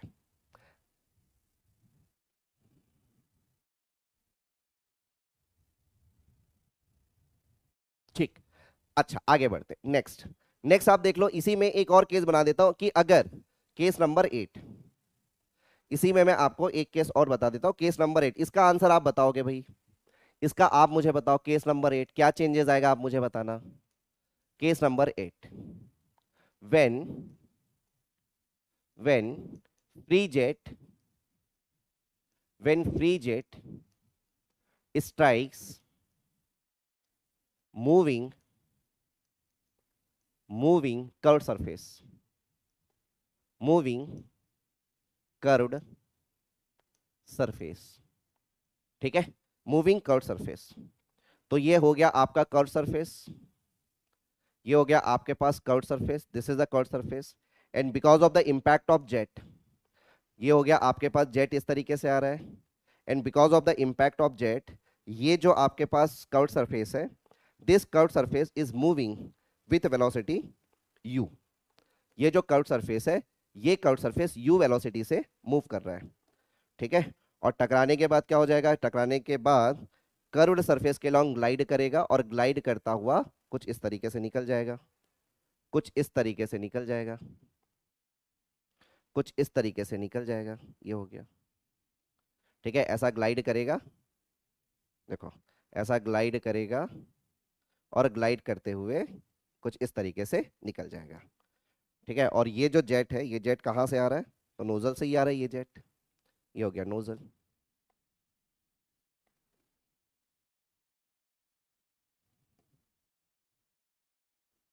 ये हो गया आपके पास, ठीक है। और यहाँ पे आपके पास ये हो गया, चलो ये हो गया सेक्शन नंबर नॉट, ये हो गया सेक्शन नंबर नॉट। और ये आपका हो गया कंट्रोल वॉल्यूम।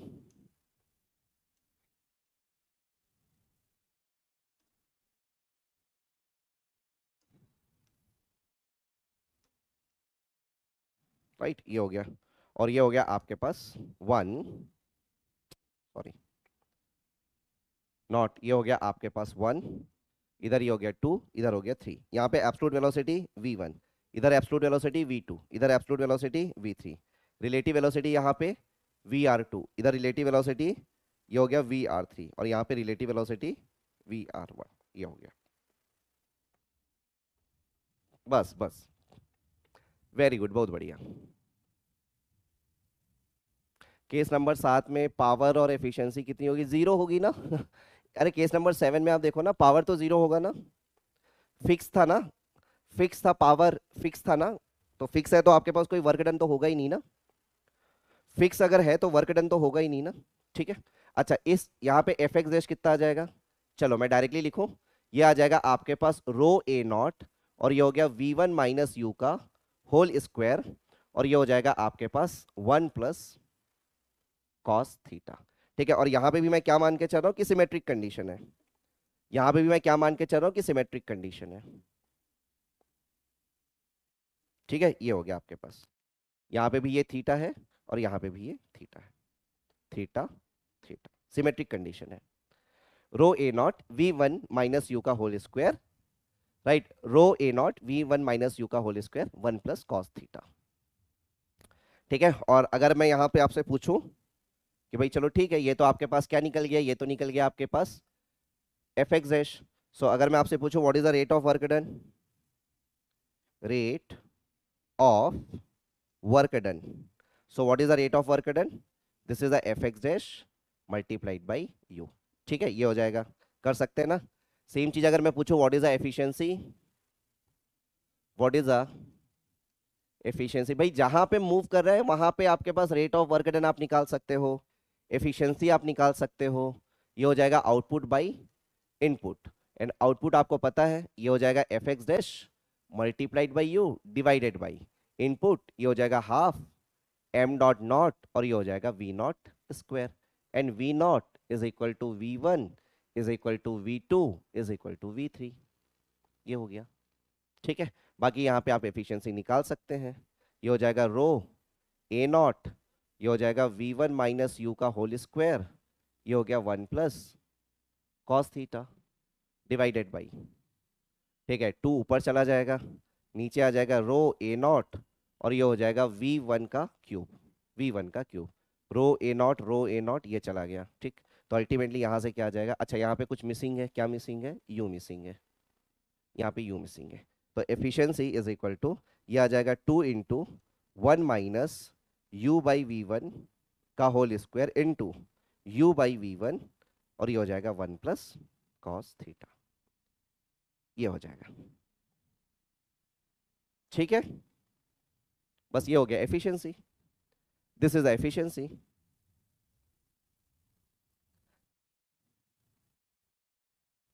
बेटा इफेक्टिव मास ही तो लिया है मैंने, डायरेक्टली लिख दिया यार, कैसे कर रहे हो, कैसे बच्चे हो बेटा, ये जो एक्सप्रेशन आया है वो इफेक्टिव मास लेके ही तो आया है, ये जो एक्सप्रेशन, अरे यहाँ पे मैंने डायरेक्टली लिख दिया है यार, है ना अरुण, यहाँ पे मैंने डायरेक्टली लिख दिया है, मैं बोला ना बार बार मैं नहीं निकालूंगा। आई थिंक मुझे लगता है अब तो आप प्रो बन गए होगे यार, अभी तक तो आप एकदम प्रो बन गए होगे, एकदम प्रो बन गए होगे, अभी तो इफेक्टिव मास ही लेके ही आया बेटा। ये जो एफ एक्स डैश मैंने निकाला है अभी मैंने आपको निकाल के नहीं दिखाया है, इफेक्टिव मास से ही आया है, जहां पे इफेक्टिव मास आएगा वहां पे वी वन माइनस यू आएगा। चलो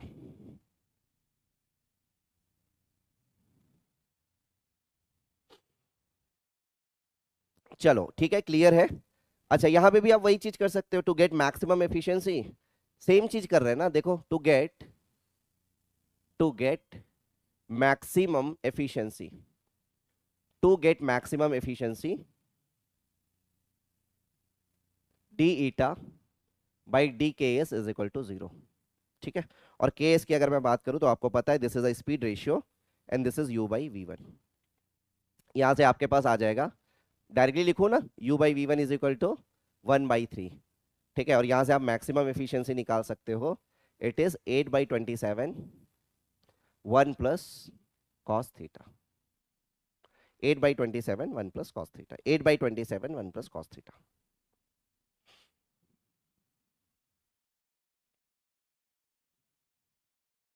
ठीक है,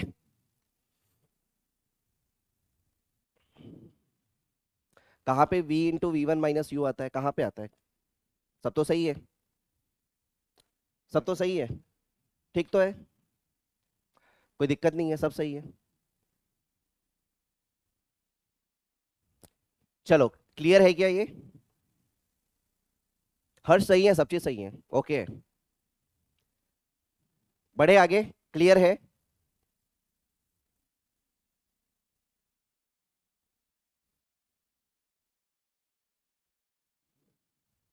ठीक है,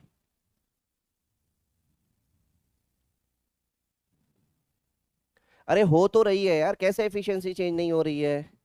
कैसे एफिशिएंसी चेंज नहीं हो रही है, कैसी बात कर रहे हो? कैसे एफिशिएंसी चेंज नहीं हो रही? एफिशिएंसी यहाँ बढ़ेगी कि नहीं बढ़ेगी? अरे थोड़ा सा तुम लोग ना नशा करके मत बैठा करो। आप लोग नशा करके बैठते हो लगता है मेरे को। बढ़ रही, अरे साफ साफ दिख तो रहा है। कैसे एफिशिएंसी चेंज नहीं हो रहा है, आप बताओ। यहाँ पे 1 plus cos theta times efficiency बढ़ी कि नहीं बढ़ी? 1 plus cos theta times efficiency बढ़ी कि नहीं बढ़ी?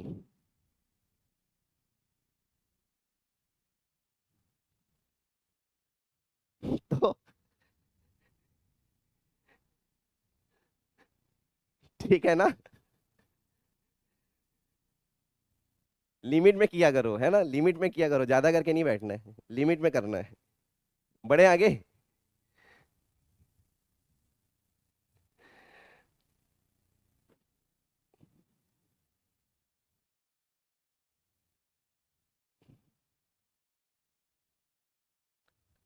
चलो,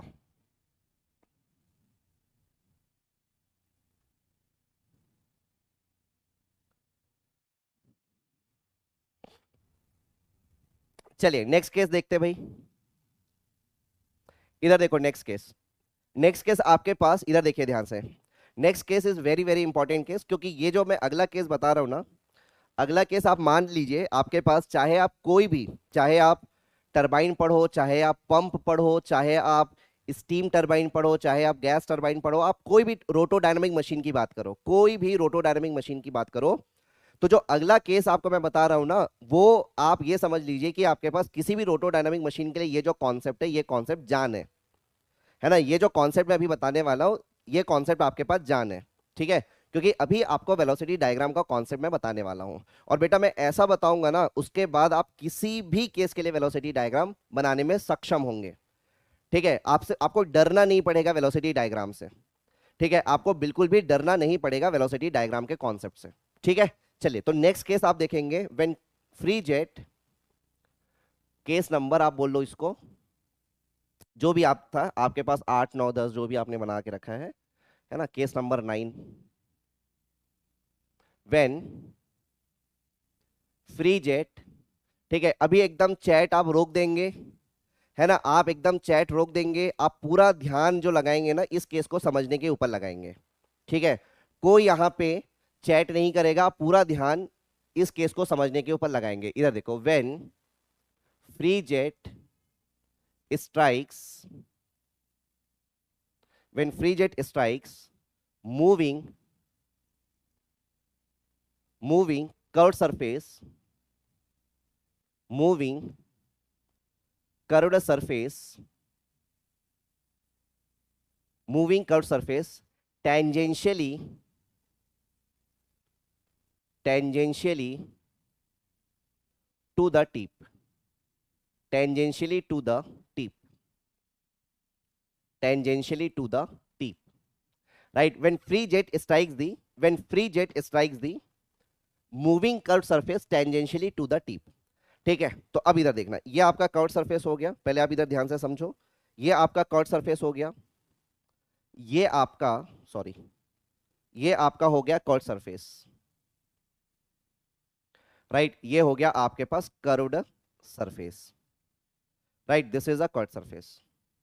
और ये जो कर्व्ड सरफेस है, इस कर्व्ड सरफेस में आपके पास देखो नोजल कैसा है, नोजल बेटा इस तरीके से है। नोजल कैसा है देखना, नोजल इधर इस तरीके से ले लिया मैंने, इस तरीके से आपके पास, कलर चेंज कर लेता हूं, ये हो जाएगा आपके पास नोजल, ठीक है, इस तरीके से नोजल है, ये आपके पास इस तरीके से, इस तरीके से, ठीक है। तो ये आपके पास क्या है, ये आपके पास है nozzle, this is the nozzle, ये आपके पास है नोजल, ठीक। और ये जो आपके पास, ठीक है, this is a curved surface, और ये जो कर्व्ड सरफेस है, ये कर्व्ड सरफेस क्या कर रहा है, इस डायरेक्शन में यू वेलोसिटी से क्या कर रहा है, यू वेलोसिटी से मूव कर रहा है, राइट। इस डायरेक्शन में क्या हो रहा है, इस डायरेक्शन में यू वेलोसिटी से क्या कर रहा है, यू वेलोसिटी से मूव कर रहा है, ठीक है। अच्छा, एक चीज और मैं यहां पे बता दूं बेटा, ये टिप है ना, अगर आपको किसी को नहीं समझ में आ रहा होगा कि sir tangentially to the tip का मतलब क्या है, तो ये जो आप देख रहे हो ना, ये टिप है, ये टिप है, ये आपके पास टिप है। तो भाई इधर से एंटर करेगा, जेट जो है वो इधर से एंटर करेगा और इधर से आपके पास कुछ इस तरीके से ये निकल जाएगा, ठीक है। तो भाई आप ये बताओ, पिछले वाले केस और इस वाले केस को आप कंपेयर कर पा रहे हैं? क्योंकि पिछले वाले केस में देखो, पिछले वाले केस में जो V1 और U था, है ना, पिछले वाले केस में आपके पास पिछले वाला केस भी तो सर आपके पास मूविंग कर्व्ड सरफेस का ही केस था। तो सर ये वाला जो केस अभी आप बता रहे हो और पिछले वाले केस में क्या डिफरेंस था? तो पिछले वाले केस में देखो V1 और U दोनों ही आपके पास सेम डायरेक्शन में है, ठीक है। इस वाले केस में आप देखोगे तो V1 और U आपके पास क्या है, सेम डायरेक्शन में है। लेकिन अगर आप इस वाले केस में अगर आप देखोगे तो इस वाले केस में आपके पास देखो V1 किधर से है, V1 इधर से है, ये आपके पास V1 है, और आपका जो कर्व्ड सरफेस है वो किधर मूव कर रहा है, कर्व्ड सरफेस आपका इधर मूव कर रहा है, ठीक है। तो दोनों केस में आप डिफरेंस समझ पा रहे हो यार, ठीक है। अब आप मुझे बताओ, ठीक है, अब आप चैट बॉक्स में मुझे बताइए, पहले तो बताओ दोनों केस में डिफरेंस समझ पा रहे हो, इसके पहले वाला केस और इस केस में डिफरेंस समझ पा रहे हो? जल्दी से मुझे बता देना, क्या पहले वाले केस और इस वाले केस में डिफरेंस समझ पा रहे हो? ठीक है, चलिए, आप डिफरेंस समझ पा रहे हैं, अब बढ़ते हैं आगे। देखिए अब आपके पास ध्यान से सुनिएगा, एकदम ध्यान से, मैं एकदम इंपॉर्टेंट पॉइंट्स यहां पे आपको बताने वाला हूं, ठीक है, important points, important points, important points, ठीक है, important points to draw the velocity diagram, to draw the velocity diagram, velocity diagram, ठीक है। ये मैं कुछ इंपॉर्टेंट पॉइंट्स बना रहा हूं आपकी सुविधा के लिए, आपकी सुविधा के लिए मैंने क्या किया है, जो कॉन्सेप्ट है उसको मैंने क्या किया है, ठीक है, पॉइंट्स में, ठीक है, पॉइंट्स में मैं लिख रहा हूं, जो भी कॉन्सेप्ट है उनको मैं पॉइंट से लिख रहा हूं, ठीक। Important points to draw the velocity diagram. अब यहां पे ध्यान से सुनिएगा, मैंने बताया पहले भी, किसी भी रोटोडायनामिक मशीन के लिए ये आपके पास वेलोसिटी डायग्राम बना सकते हो आप, अगर आपको ये पॉइंट्स क्लियर है तो। चाहे आप स्टीम टरबाइन ले लो, चाहे आप गैस टरबाइन ले लो, चाहे आप वाटर टरबाइन ले लो, चाहे आप पंप ले लो, चाहे आप फैन ले लो, आप कुछ भी ले लो, कंप्रेसर ले लो, है ना, किसी के लिए भी अगर वेलोसिटी डायग्राम बनाना है तो ये कॉन्सेप्ट आपके लिए एप्लीकेबल होगा, ठीक। सबसे पहला पॉइंट देखिएगा, सबसे पहला point, point number 1, relative velocity, relative velocity, relative velocity is tangent, relative velocity is to the tangent to the tip, tangent to the tip of curved surface, curved surface। सबसे पहला point क्या है, सबसे पहला point ये है कि relative velocity जो होगी, ठीक है, that is tangent to the tip of the curved surface. पहले आप ध्यान से यहां पे सुनो, समझ में आपको आ जाएगा। चलिए दूसरा जो पॉइंट है, पॉइंट नंबर 2, पॉइंट नंबर 2, जो एब्सोल्यूट वेलोसिटी होगा, that absolute velocity is equal to, this is the vector we are plus ये हो गया वेक्टर यू, ये सबको पता है ना, vector v is equal to, vector v is equal to vector we are plus vector u, ये आपने पहले भी देखा था, ठीक है। जो एब्सोल्यूट वेलोसिटी है, that absolute velocity is nothing but the absolute velocity, absolute velocity आपके पास है v, this absolute velocity is, ठीक, sum of vector we R and vector u, या फिर आप क्या बोल सकते हो, ये जो आपके पास एब्सोल्यूट वेलोसिटी है, this absolute velocity is resultant of, absolute velocity is resultant of relative velocity and the curved surface velocity. So ये आपके पास सेकंड नंबर पॉइंट है।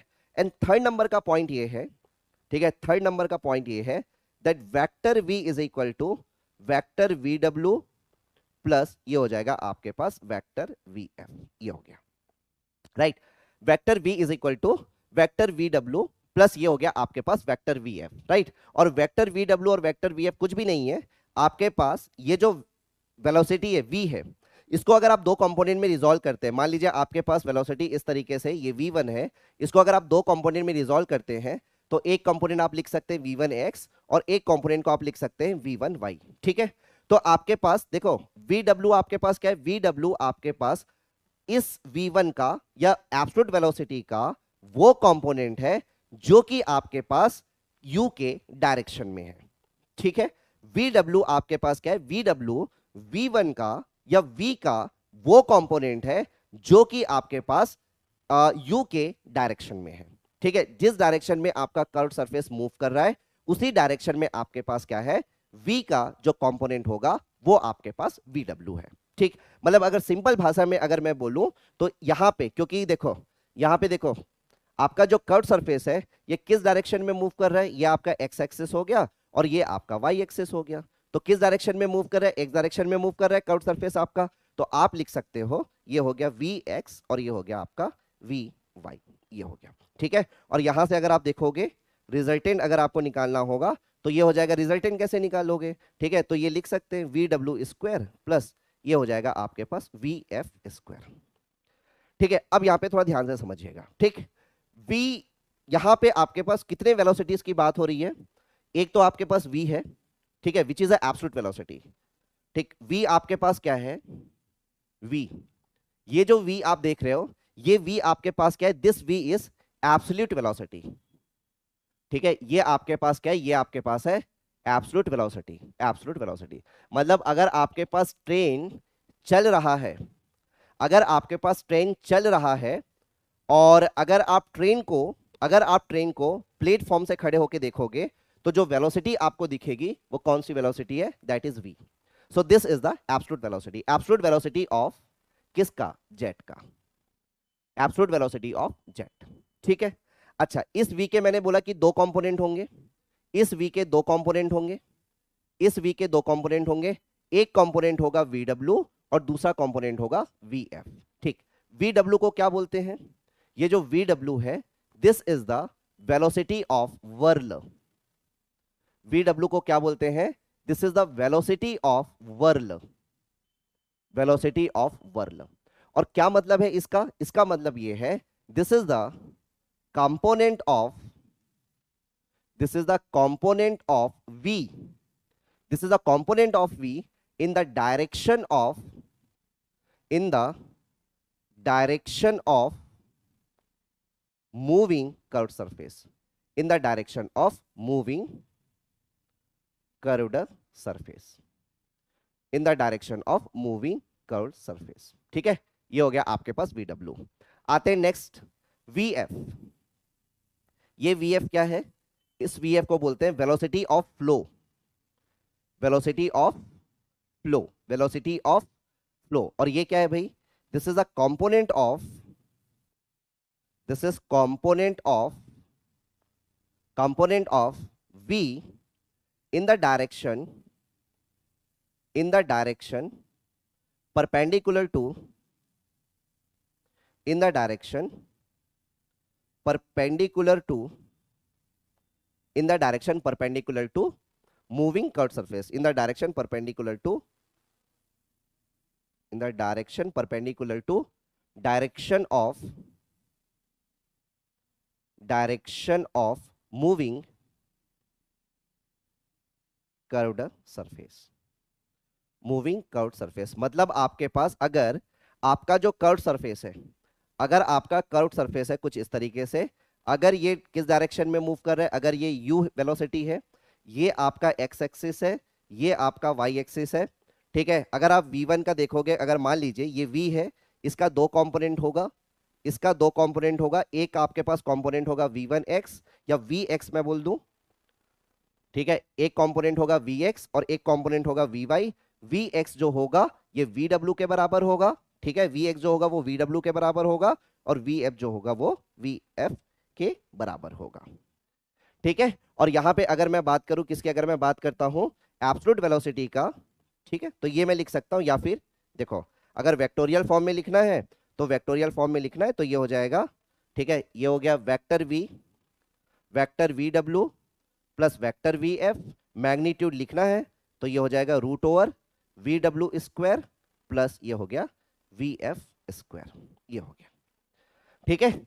चलो तो v के दो कंपोनेंट के बारे में बात हो गई। u आपके पास क्या था, अच्छा u लिखा नहीं है, नेक्स्ट मैं देखता हूं u आपके पास क्या है, this u is the velocity of curved surface, velocity of curved surface, ठीक है। u क्या है, velocity of the curved surface. और अगर मैं vr की बात करूं, vr, तो vr आपके पास क्या है, vr आपके पास है relative velocity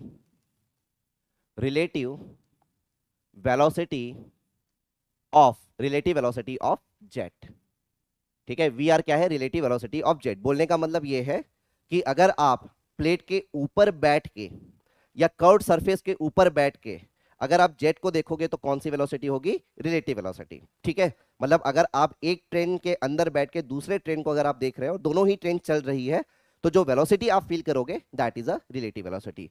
so V R क्या है, this is the relative velocity of the jet. और vector V, this is the absolute velocity, is equal to vector we are plus ये हो गया आपके पास vector U, right. Vector v is equal to vector we are plus vector U, ये हो गया। चलिए इतनी बातें यहां तक अभी क्लियर है, ये जो मैंने 3 पॉइंट्स बताए हैं ये क्लियर है, सारी वेलोसिटीज क्लियर है क्या, मुझे एक बार जल्दी से कमेंट करके बता देना। अगर इसमें कोई डाउट है तो आप मुझे अभी पूछ लो, एक एक करके आगे बढ़ेंगे। अगर यहां पे कोई डाउट है ना, यहां पे अगर कोई डाउट है तो अभी पूछ लो।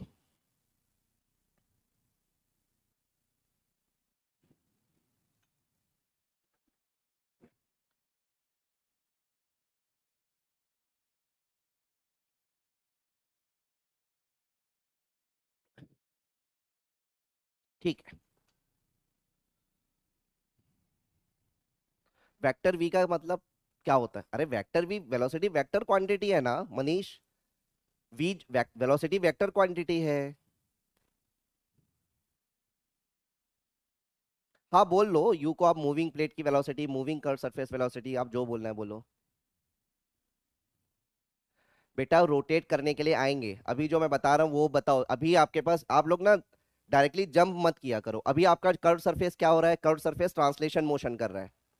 अभी आपका कर्व सरफेस ट्रांसलेशन मोशन कर रहा है, ठीक है। कर्व सरफेस आपके पास रोटेट करेगा, वो भी करवाएंगे। पहले आप बोलो ये वाला केस जो मैं बता रहा हूँ, एक एक करके आगे बढ़ो ना। वहां पे हम लोग यूज करेंगे ना, वहां पे हम लोग यूज करेंगे rate of change of angular momentum. V r को ऐसे बोल सकते हैं कि velocity of jet with respect to the curve, बिल्कुल बिल्कुल बिल्कुल अनीश, बिल्कुल बोल सकते हैं, है ना, बिल्कुल बोल सकते हैं। अगर आपके पास यहाँ पे वी आर, बिल्कुल सही बोल रहे हो, ठीक है, relative velocity of the jet, या फिर आप ऐसा बोल सकते हो this is the velocity of jet, this is the velocity of jet with respect to velocity of curved surface, velocity of curved surface, ठीक है।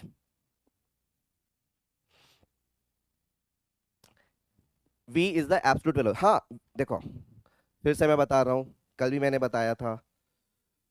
मान लीजिए आपके पास ट्रेन है, ये ट्रेन है, चलो आप जाओ रेलवे स्टेशन जाओ, है ना, आप जाओ रेलवे स्टेशन, ठीक है, रेलवे स्टेशन आप गए, किसी घर में किसी को छोड़ने के लिए गए रेलवे स्टेशन, ठीक, ये आपका ट्रेन है। आपने देखा कि भाई आपके पास जो ट्रेन आ रही है ये आपके पास 40 किलोमीटर पर आवर की स्पीड से आ रही है, ठीक है। आप यहाँ पे प्लेटफॉर्म पे खड़े हो, ठीक है, आप यहाँ पे प्लेटफॉर्म पे क्या हो, खड़े हो।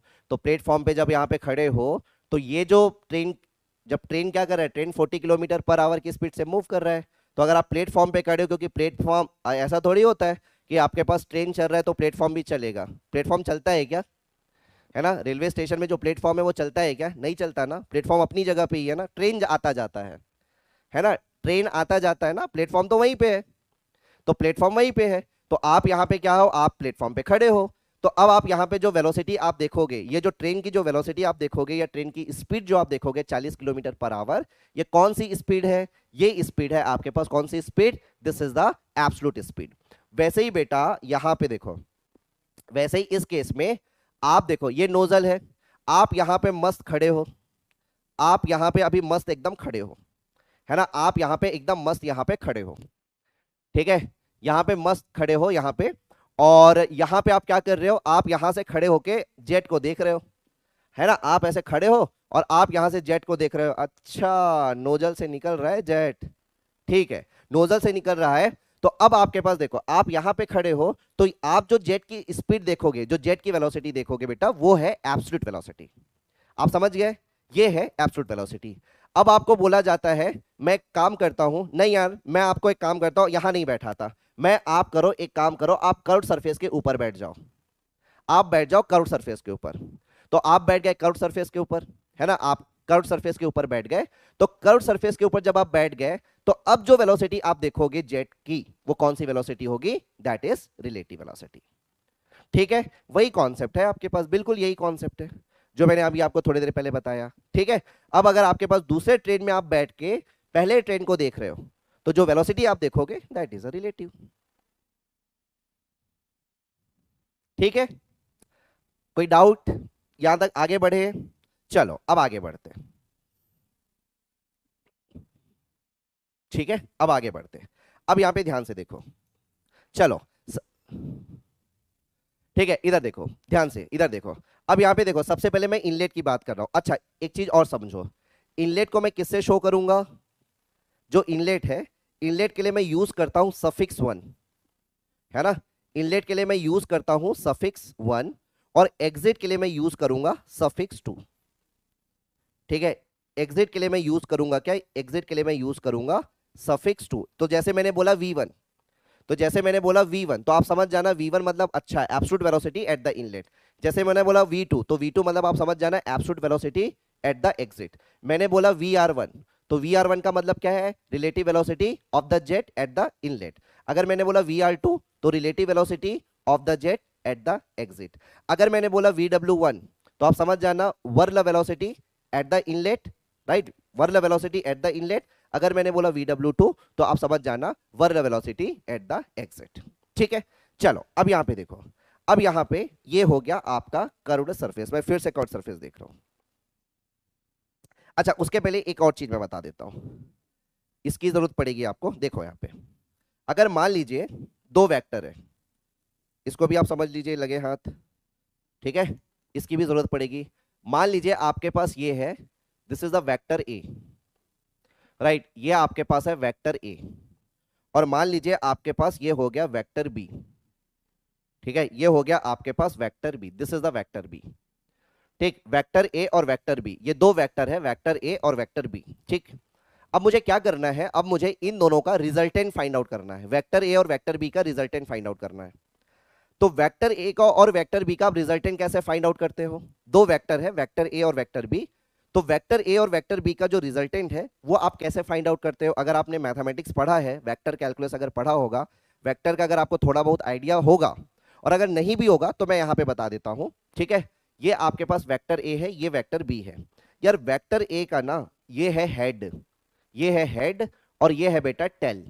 वेक्टर बी का ये है हेड और ये है टेल। हमेशा ध्यान में रखिएगा, अगर आपको resultant, very good very good, बहुत बढ़िया, ट्रायंगुलर लॉ, बिल्कुल बिल्कुल ट्रायंगल लॉ, है ना, अगर आपको रिजल्टेंट निकालना है तो रिजल्टेंट निकालने के लिए we are using the triangle law. ठीक, और ट्रायंगल लॉ यहाँ पे अगर आप लगाओगे, ठीक है, तो ट्रायंगल लॉ यहाँ पे आप लगाओगे तो देखो ध्यान से, वेक्टर ए का ये हेड है, ये टेल है, वेक्टर बी का ये हेड है, ये टेल है। तो जब भी आप दो वेक्टर को जोड़ते हो, जब भी आप दो वेक्टर को जोड़ते हो तो ये चीज हमेशा ध्यान में रखना, हेड से टेल जुड़ेगा या टेल से हेड जुड़ेगा। कभी भी हेड और हेड नहीं जुड़ता, कभी भी टेल और टेल नहीं जुड़ता है ना, कभी भी हेड और हेड नहीं जुड़ता है, कभी भी टेल और टेल नहीं जुड़ता है, हेड से टेल या टेल से हेड। तो अगर मैं मान लेता हूं वेक्टर सी क्या है, इन दोनों का रिजल्टेंट वेक्टर है, तो vector c is equal to vector a plus ये हो जाएगा वेक्टर बी। ठीक है, चलिए अब इन दोनों का ना रिजल्टेंट निकालते हैं। तो रिजल्टेंट निकालने के लिए देखो, ये हो गया दोस्त आपका वेक्टर ए, ठीक है, ये हो गया आपका vector A, this is a vector A. अब वेक्टर ए का हेड ये है, टेल ये है, मेरे पास दो चॉइस है, या तो मैं क्या करूं, इसके हेड से इसके टेल को लाके जोड़ दूं, या फिर दूसरा चॉइस ये है कि इसके टेल से इसके हेड को लाके जोड़ दूं।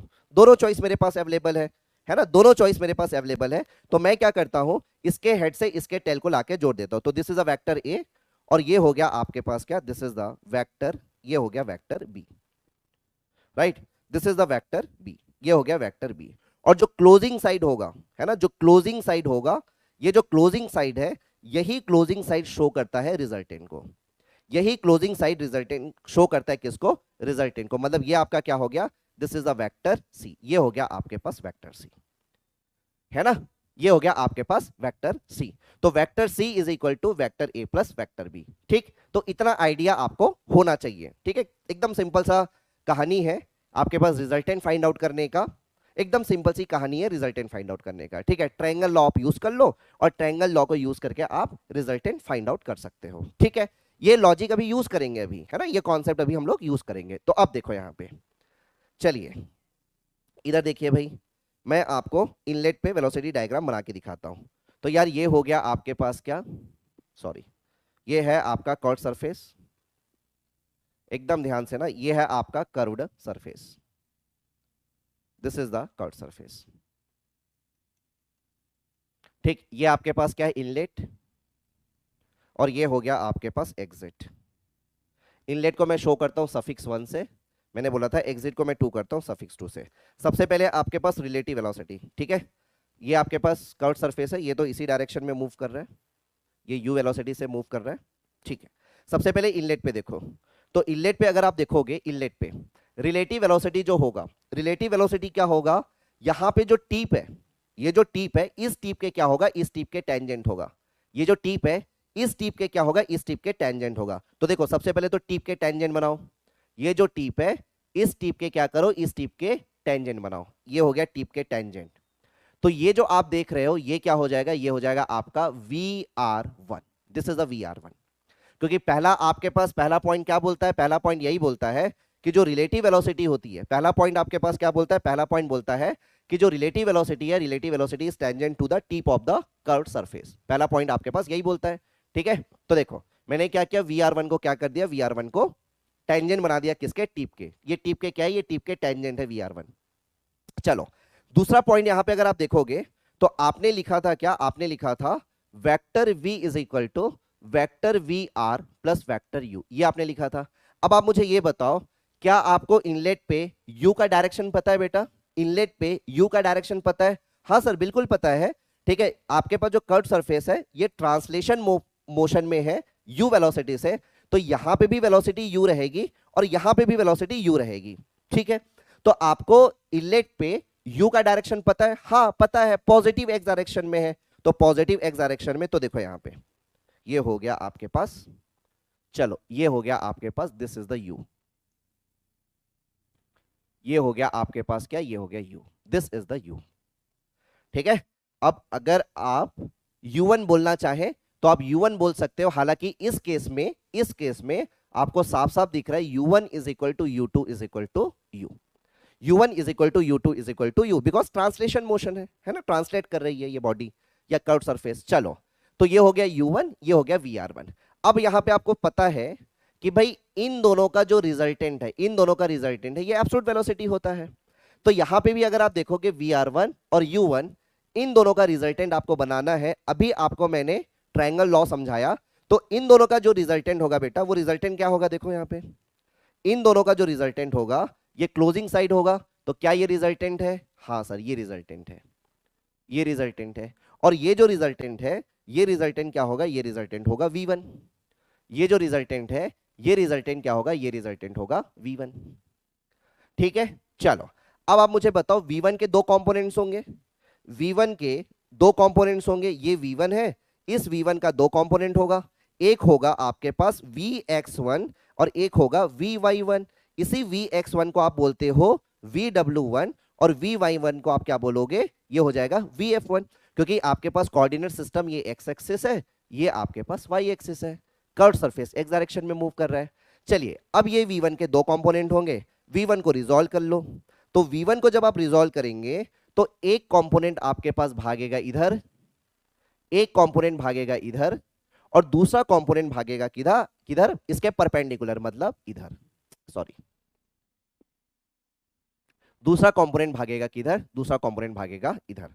चलो ये वाला कंपोनेंट क्या है आपका, ये वाला कंपोनेंट जो है this is the VF1, this is the VF1, और ये कंपोनेंट आपके पास क्या है, दिस कंपोनेंट इज VW1, ये कंपोनेंट हो जाएगा VW1।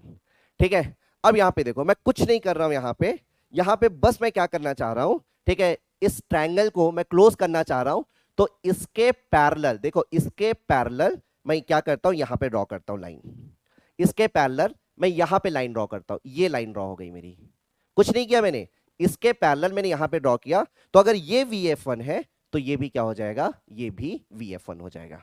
अब मैं क्या करता हूं, इस VF1 को यहां से मैं हटा देता हूं, ठीक है, इस VF1 को मैं यहां से हटा देता हूं, इसको मैं यहां से हटा देता हूं, इसको मैं यहां से हटा देता हूं, हटा देता हूं मैं इसको मैं यहां से हटा देता हूं, ये देखो इसको मैंने हटा दिया, ठीक है। और यहां से अगर आप देखोगे तो अब आपका जो आगे तक मत ले जाओ, ये आपका क्या हो जाएगा, ये हो जाएगा आपका VW1, this is the VW1। ठीक है, ये हो गया आपके पास इनलेट पे वेलोसिटी डायग्राम, इनलेट पे वेलोसिटी डायग्राम। ठीक है, तो यहां से यहां तक ये आपका क्या था, यहां से यहां तक ये आपका क्या था, यहां से यहां तक ये था U1, यहां से यहां तक ये क्या था, U1 था। और अगर आप यहां से यहां तक अगर आप देखोगे तो ये हो जाएगा आपका VW1, ये हो जाएगा आपका VW1 माइनस ये हो जाएगा U1, यहां तक ये हो गया, क्योंकि पूरा VW1 है, तो ये हो जाएगा VW1 माइनस U1, ये U1 है, ये VR1 है, ये V1 है, V1 के दो कंपोनेंट, एक है VF1 और एक है VW1, तो ये हो गया आपके पास इनलेट पे वेलोसिटी डायग्राम। ठीक है, अब यहाँ पे कुछ एंगल्स की बात कर लेते हैं, है ना, अब यहाँ पे कुछ एंगल्स की बात कर लेते हैं। तो ये जो एंगल आप देख रहे हो, ये वाला एंगल, ये दिख रहा होगा, ये वाला जो एंगल है, इस एंगल को मैं बोलता हूँ α1, और ये जो एंगल है, इस एंगल को मैं बोलता हूँ β1, क्योंकि इनलेट है इसलिए मैं 1 से शो कर रहा हूँ, है ना, α1 और β1। तो ये जो α1 है ये क्या है, देखो α1 क्या है, α1, ठीक है, ये जो एब्सोल्यूट वेलोसिटी है, v1 क्या है, absolute velocity at the inlet, so v1, ठीक है, direction of motion of curved surface, curved surface किस डायरेक्शन में मूव कर रहा है, x डायरेक्शन में, तो v1 x के साथ जो एंगल बनाएगा, या x डायरेक्शन के साथ जो एंगल बनाएगा, क्योंकि कर्व्ड सरफेस किस डायरेक्शन में मूव कर रहा है, x डायरेक्शन में, तो v1 हॉरिजॉन्टल के साथ जो एंगल बना रहा है वो है आपके पास α1, which is nothing but the nozzle angle. ठीक है, अल्फा को हम लोग क्या बोलते हैं, अल्फा को हम लोग बोलते हैं नोजल एंगल। ठीक है, यहां पे देख लो, अल्फा को मैं क्या बोल रहा हूं, अल्फा को मैं बोलता हूं दैट अल्फा इज, देखो यहां पे लिखो, अल्फा आपके पास क्या है, अल्फा आपके पास है नोजल एंगल, नोजल एंगल। ठीक है, और ये अल्फा बेसिकली है क्या, this is the angle made by, angle made by absolute velocity, absolute velocity with direction of, with direction of moving surface, with the direction of moving surface। ठीक है, inlet है इसलिए α1 बोल रहे हैं।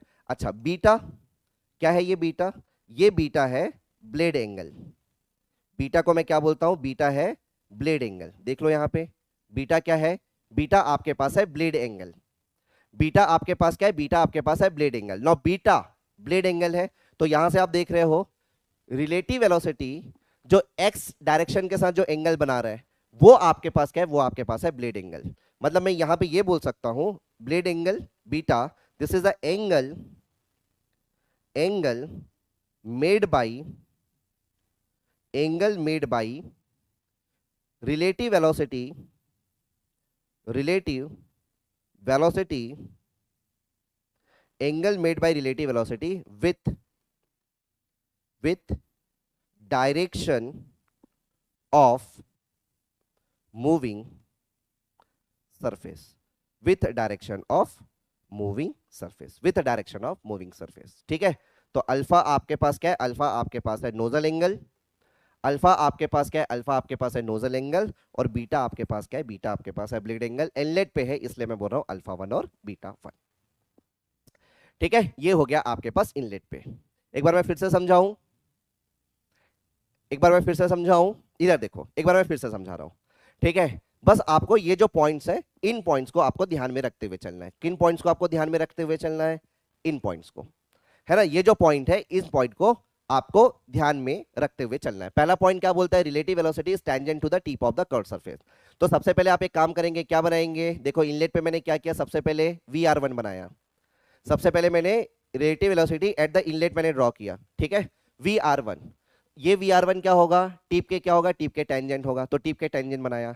फिर मेरे को इनलेट पे U का डायरेक्शन पता था, है ना, इसी डायरेक्शन में आपके पास मोशन कर रहा है। तो देखो कुछ नहीं किया, VR1 ये है, मुझे पता है U1 इसी डायरेक्शन में है, तो ये मैंने बना लिया U1। अब U1 और VR1 का जो रिजल्टेंट होगा वो होगा V1, तो मैंने बना लिया क्या, मैंने बना लिया V1। रिजल्टेंट मैंने आपको अभी निकालना सिखाया है ट्रायंगल लॉ से। अब V1 को दो कंपोनेंट में रिजॉल्व कर लो। V1 का एक कंपोनेंट कौन सा होगा, x डायरेक्शन में, जो कि आपके पास है VW1। दूसरा कंपोनेंट होगा perpendicular to the x direction, है ना। x डायरेक्शन क्यों बोल रहा हूं, क्योंकि कर्व्ड सरफेस x डायरेक्शन में मूव कर रहा है। तो आपका V1 का एक कंपोनेंट होगा कर्व्ड सरफेस के मोशन के डायरेक्शन में, और दूसरा उसके परपेंडिकुलर। तो आपके पास जो जो डायरेक्शन में है कर्व्ड सरफेस के मोशन के डायरेक्शन में है, that is a whirl component.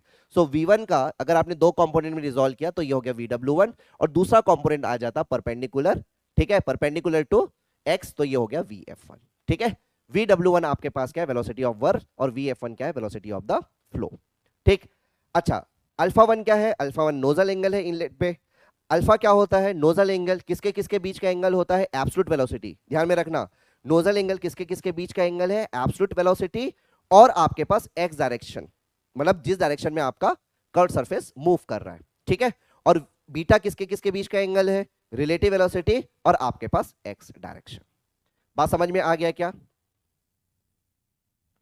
चलो इतनी बात क्लियर हो गई, जल्दी बताइए।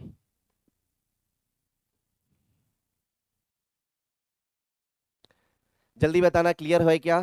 अगर आप एग्जिट पे बनाना चाहो तो एग्जिट पे बना सकते हो क्या।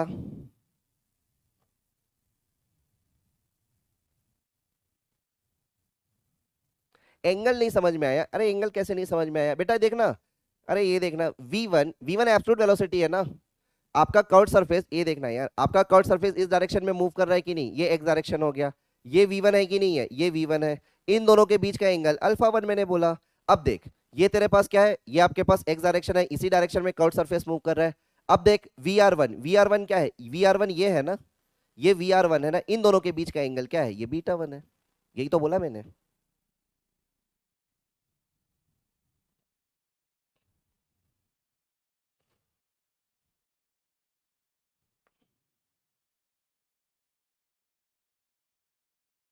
मैं फिगर में जो लिखा हूं वो कुछ और दिख रहा है, क्या दिख रहा है, मैं जो डायग्राम में लिखा हूं वो कुछ और दिख रहा है, क्या दिख रहा है।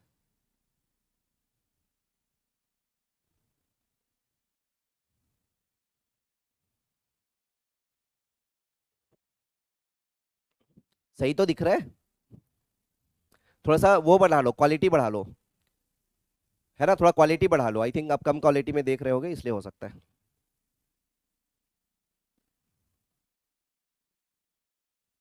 मैं जो डिफाइन किया हूं एंगल नेक्स्ट स्लाइड में, वो नहीं दिख रहा है। चलो अब देख लो, मैं जो डिफाइन किया हूं यही तो डिफाइन किया हूं, यहाँ पे भी यही तो डिफाइन किया हूं। अच्छा, यहाँ पे डायग्राम बना दूं, ठीक है बना देता हूँ। ये हो गया तुम्हारे पास, इस डायरेक्शन में U है, इस डायरेक्शन में U है, ये V1 है, ये वाला एंगल, ये एंगल अल्फा 1। ठीक है, अच्छा बीटा भी बताना है, ये U है, ठीक है, ये VR1 है, ठीक है, ये वाला एंगल हो गया बीटा 1। अब ठीक है,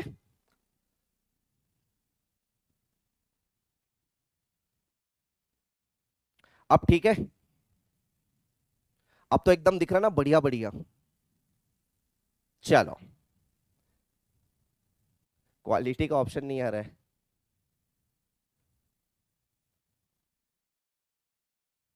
done, okay okay okay okay. चलो एग्जिट पे बनाओ, एग्जिट पे ट्राई करोगे, एग्जिट पे बनाने का, एग्जिट पे बनाने का ट्राई करोगे एग्जिट पे। चलो एग्जिट पे बनाते, देखो एग्जिट पे बनाते, देखो देखो इधर देखो सब लोग, इधर देखो सब, इधर देखो एग्जिट पे कैसे एकदम फटाफट बनेगा। अरे एकदम हलवा हो जाएगा, एकदम फटाफट बनेगा, है ना, एकदम फटाफट बनेगा। इधर देखो, इधर देखो, ये देखो, इधर देखो, ये हो गया आपके पास टीप, है ना, ये आपके पास क्या है, ये आपके पास है टीप। इधर देखो यार, ये हो गया आपके पास एग्जिट का, ये हो गया टीप।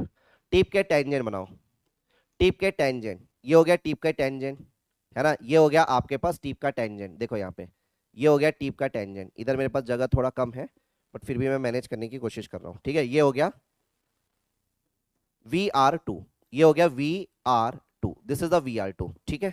चलो U2 हमको पता है, U2 हमको पता है, हाँ सर U2 हमको पता है। चलो U2 बना लो, तो U2 आपके पास इसी डायरेक्शन में है ना, U1 is equal to U2 is equal to U है, ये इसी डायरेक्शन में है। ये हो गया आपके पास क्या, अभी हमको मैग्नीट्यूड नहीं पता ना, तो हम लोग बना सकते हैं। ये हो गया आपके पास क्या, ये हो गया आपके पास U2, यार ये हो गया आपके पास U2, ठीक है। अब जो क्लोजिंग साइड होगा बेटा, क्लोजिंग साइड देखो, क्लोजिंग साइड देखो, क्लोजिंग साइड देखो, क्लोजिंग साइड, क्लोजिंग साइड हो गया, ये हो गया तुम्हारे पास क्या, ये हो गया V2, क्लोजिंग साइड हो गया, ये हो गया V2, ये हो गया V2, this is the V2, ठीक है। V2 के दो कंपोनेंट, V2 के दो कंपोनेंट, तो V2 को अगर आप रिजॉल्व करोगे दो कंपोनेंट में, तो देखो एक कंपोनेंट इधर भागेगा, एक कंपोनेंट ये हो गया, है ना, और दूसरा कंपोनेंट क्या हो गया, दूसरा कंपोनेंट ये हो गया, देखो यहाँ पे। तो आप बताओ VW2 कौन सा होगा, VW2 कौन सा होगा, U डायरेक्शन वाला, और VF2 कौन होगा, उसके परपेंडिकुलर। तो ये हो गया VF2, ये हो गया VF2, और इसके पैरेलल, इसके पैरेलल यहां पे ड्रॉ करो, देखो मैं कैसे ड्रॉ कर रहा हूं इसके पैरेलल, ये हो गया, है ना, ये ड्रॉ कर लिया। तो ये हो गया तुम्हारा क्या, ये हो गया तुम्हारा, इधर देखो, ये हो गया तुम्हारा VW2, यहां से यहां तक ये हो गया VW2, ये हो गया VW2। अब चाहो तो इसको आप हटा दो, इसको आप हटा दो, हटा दो, ठीक है, ये हो गया,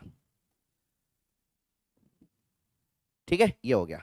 अब देखो, अब यहां पे देखो, अब आप देखो यहां पे, आप मुझे बताओ, ठीक है, यहां पे मैं आपके लिए कुछ रेफरेंस लाइन ड्रॉ कर रहा हूं, ये देखना, ये हो गया, इधर देखो, अब ध्यान से देखना यहाँ पे जो मैं बताने वाला हूँ पॉइंट, ठीक है। मैंने बोला रिलेटिव वेलोसिटी यू डायरेक्शन के साथ जो एंगल बनाता है, यू डायरेक्शन के साथ जो एंगल बनाता है रिलेटिव वेलोसिटी, क्या ये β2 होगा, क्या ये β2 होगा, हाँ सर ये β2 होगा, हाँ सर ये β2 होगा।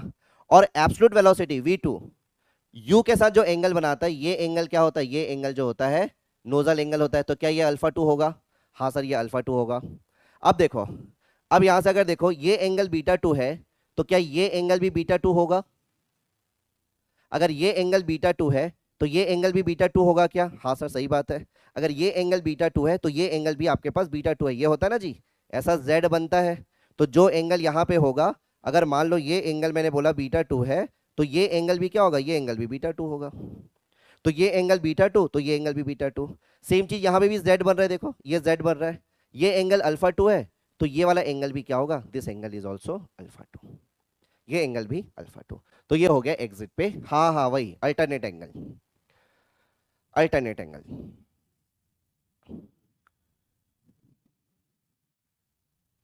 ठीक है, आया समझ में, आया समझ में।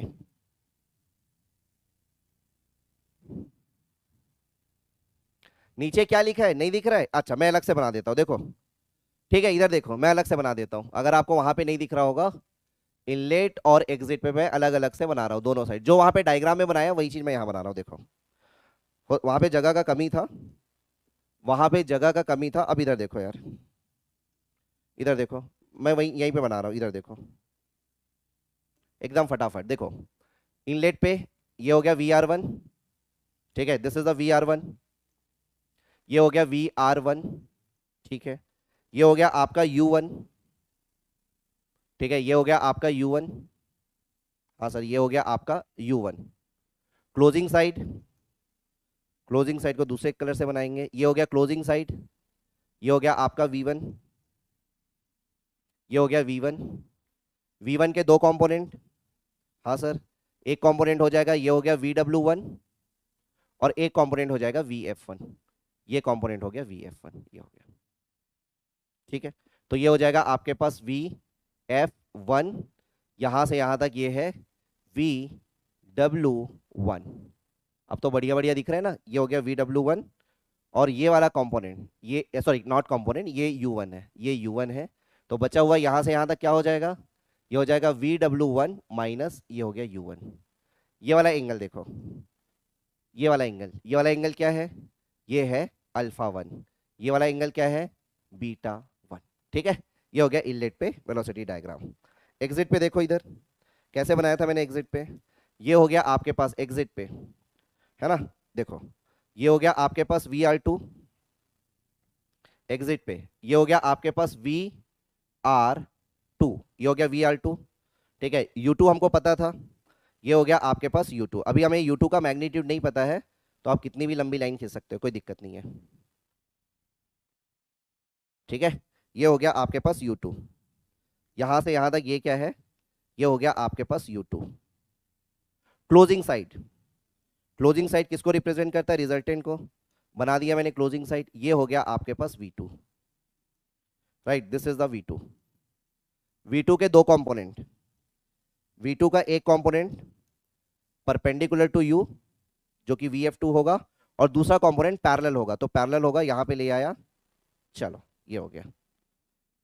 ये कंपोनेंट आपके पास है, दिस इज द VF2, और यहां से यहां तक है, ये हो गया VW2, ये हो गया VW2। ठीक है, अच्छा मैंने क्या बताया था, मैंने यहाँ पे एक इस तरीके से आप लोगों की लाइन खींच दी थी जो कि U डायरेक्शन में है, और मैंने बोला था इन दोनों के बीच का एंगल, इन दोनों के बीच का एंगल VR2 और U डायरेक्शन दोनों के बीच का एंगल ये होता है बीटा 2। तो अगर ये बीटा 2 है तो ये भी बीटा 2 हो जाएगा, अल्टरनेट एंगल।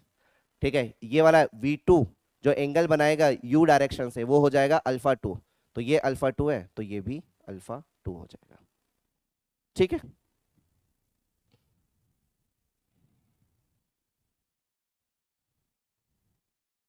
आया समझ में, जल्दी बताओ आया समझ में, क्लियर है एकदम अच्छे से, एकदम अच्छे से क्लियर है बेटा। अगर ये चीज क्लियर हो गई ना, U2 का डायरेक्शन, अरे U2 तो इसी डायरेक्शन में है ना, अरे ये ट्रांसलेशन कर रहा है ना, ये ट्रांसलेशन कर रहा है, ये ट्रांसलेट कर रहा है ना, ये ऐसे जा रहा है, ये ऐसे जा रहा है ना, ये आपका कर्व सरफेस इस तरीके से मूव कर रहा है ना, है ना, ये तो आपके पास इसी डायरेक्शन में है। ठीक है, अच्छा यहाँ पे आप अभी परेशान मत होना ना, यहाँ पे आप परेशान मत होना कि सर U2 और VW2, क्योंकि अभी हमें मैग्नीट्यूड नहीं पता है ना, U2 और VW2 का अभी हमें मैग्नीट्यूड नहीं पता है। तो अगर हमें मैग्नीट्यूड नहीं पता है तो इसलिए आप इसके लिए परेशान मत होना, इसके लिए बिल्कुल ही परेशान मत होना कि सर VW2 ऐसे भी तो आ सकता है, ऐसे भी तो आ सकता है, सर U2 को आपने बड़ा क्यों बनाया, इसके लिए परेशान होने की जरूरत नहीं है। ठीक है, don't use the red colour sir, don't use the red colour, okay fine. चलो नेक्स्ट टाइम से ध्यान रखेंगे, रेड कलर यूज नहीं करेंगे। और अगर आप देखो, मैं फिर से बोल रहा हूं, अगर आप वेलोसिटी डायग्राम का कॉन्सेप्ट समझ लिए तो कल के दिन में जब आप कोई भी रोटोडायनेमिक मशीन पढ़ोगे, रोटोडायनेमिक मतलब समझ रहे हैं ना, जो मशीन रोटेट कर रही है, चाहे टरबाइन, कंप्रेसर, पंप, फैन, जो भी पढ़ लो, कुछ भी पढ़ लो, टरबाइन में भी steam turbine, water turbine, gas turbine, कुछ भी पढ़ लो, ठीक है, कुछ भी पढ़ लो। ठीक है, आपके अगर वेलोसिटी डायग्राम का कॉन्सेप्ट क्लियर है, ठीक है, तो कोई तकलीफ नहीं होगी। सर जेट किस एंगल पर एंटर एंड एग्जिट करेगा, alpha 1 and alpha 2, nozzle angle ना, नोजल एंगल ना, नोजल एंगल। अब वही चीज है,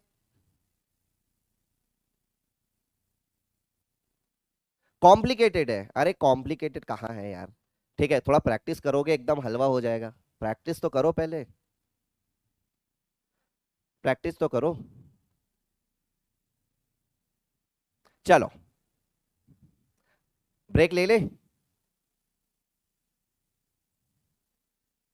ठीक है, ठीक है, तो एक काम करते हैं, थोड़ा सा ब्रेक ले लेते हैं, बट ब्रेक के पहले ना चलो मैं ब्रेक के बाद ही बता दूंगा, कोई बात नहीं, मैं ब्रेक के बाद ही बता दूंगा।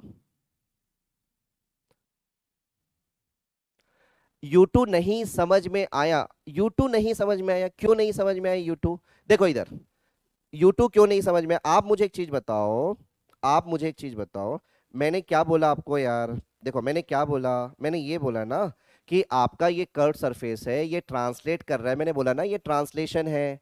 तो आप मुझे बताओ, जब ट्रांसलेशन का मतलब आप क्या समझते हैं?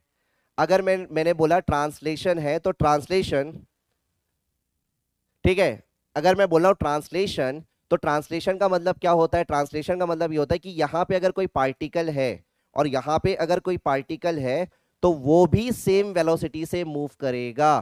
तो अगर आप इसको U1 बोल रहे हो और इसको अगर आप U2 बोल रहे हो, चलो, तो ये हो गया U1 और ये हो गया U2। अब ये ट्रांसलेशन कर रहे हैं, तो मैंने बोला था U1 is equal to U2 is equal to U, ऐसा मैंने बोला था।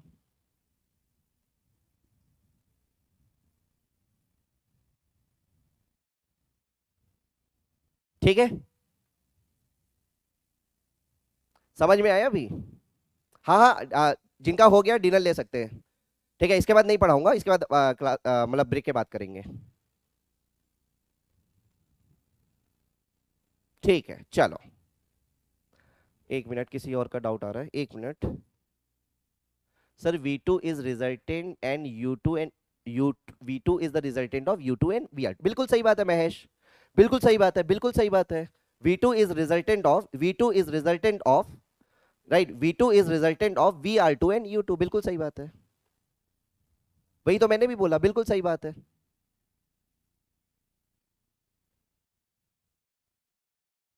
ठीक है, चलो, ठीक है, तो आगे ब्रेक के बाद करते हैं। ये स्लाइड मैं भेज देता हूं।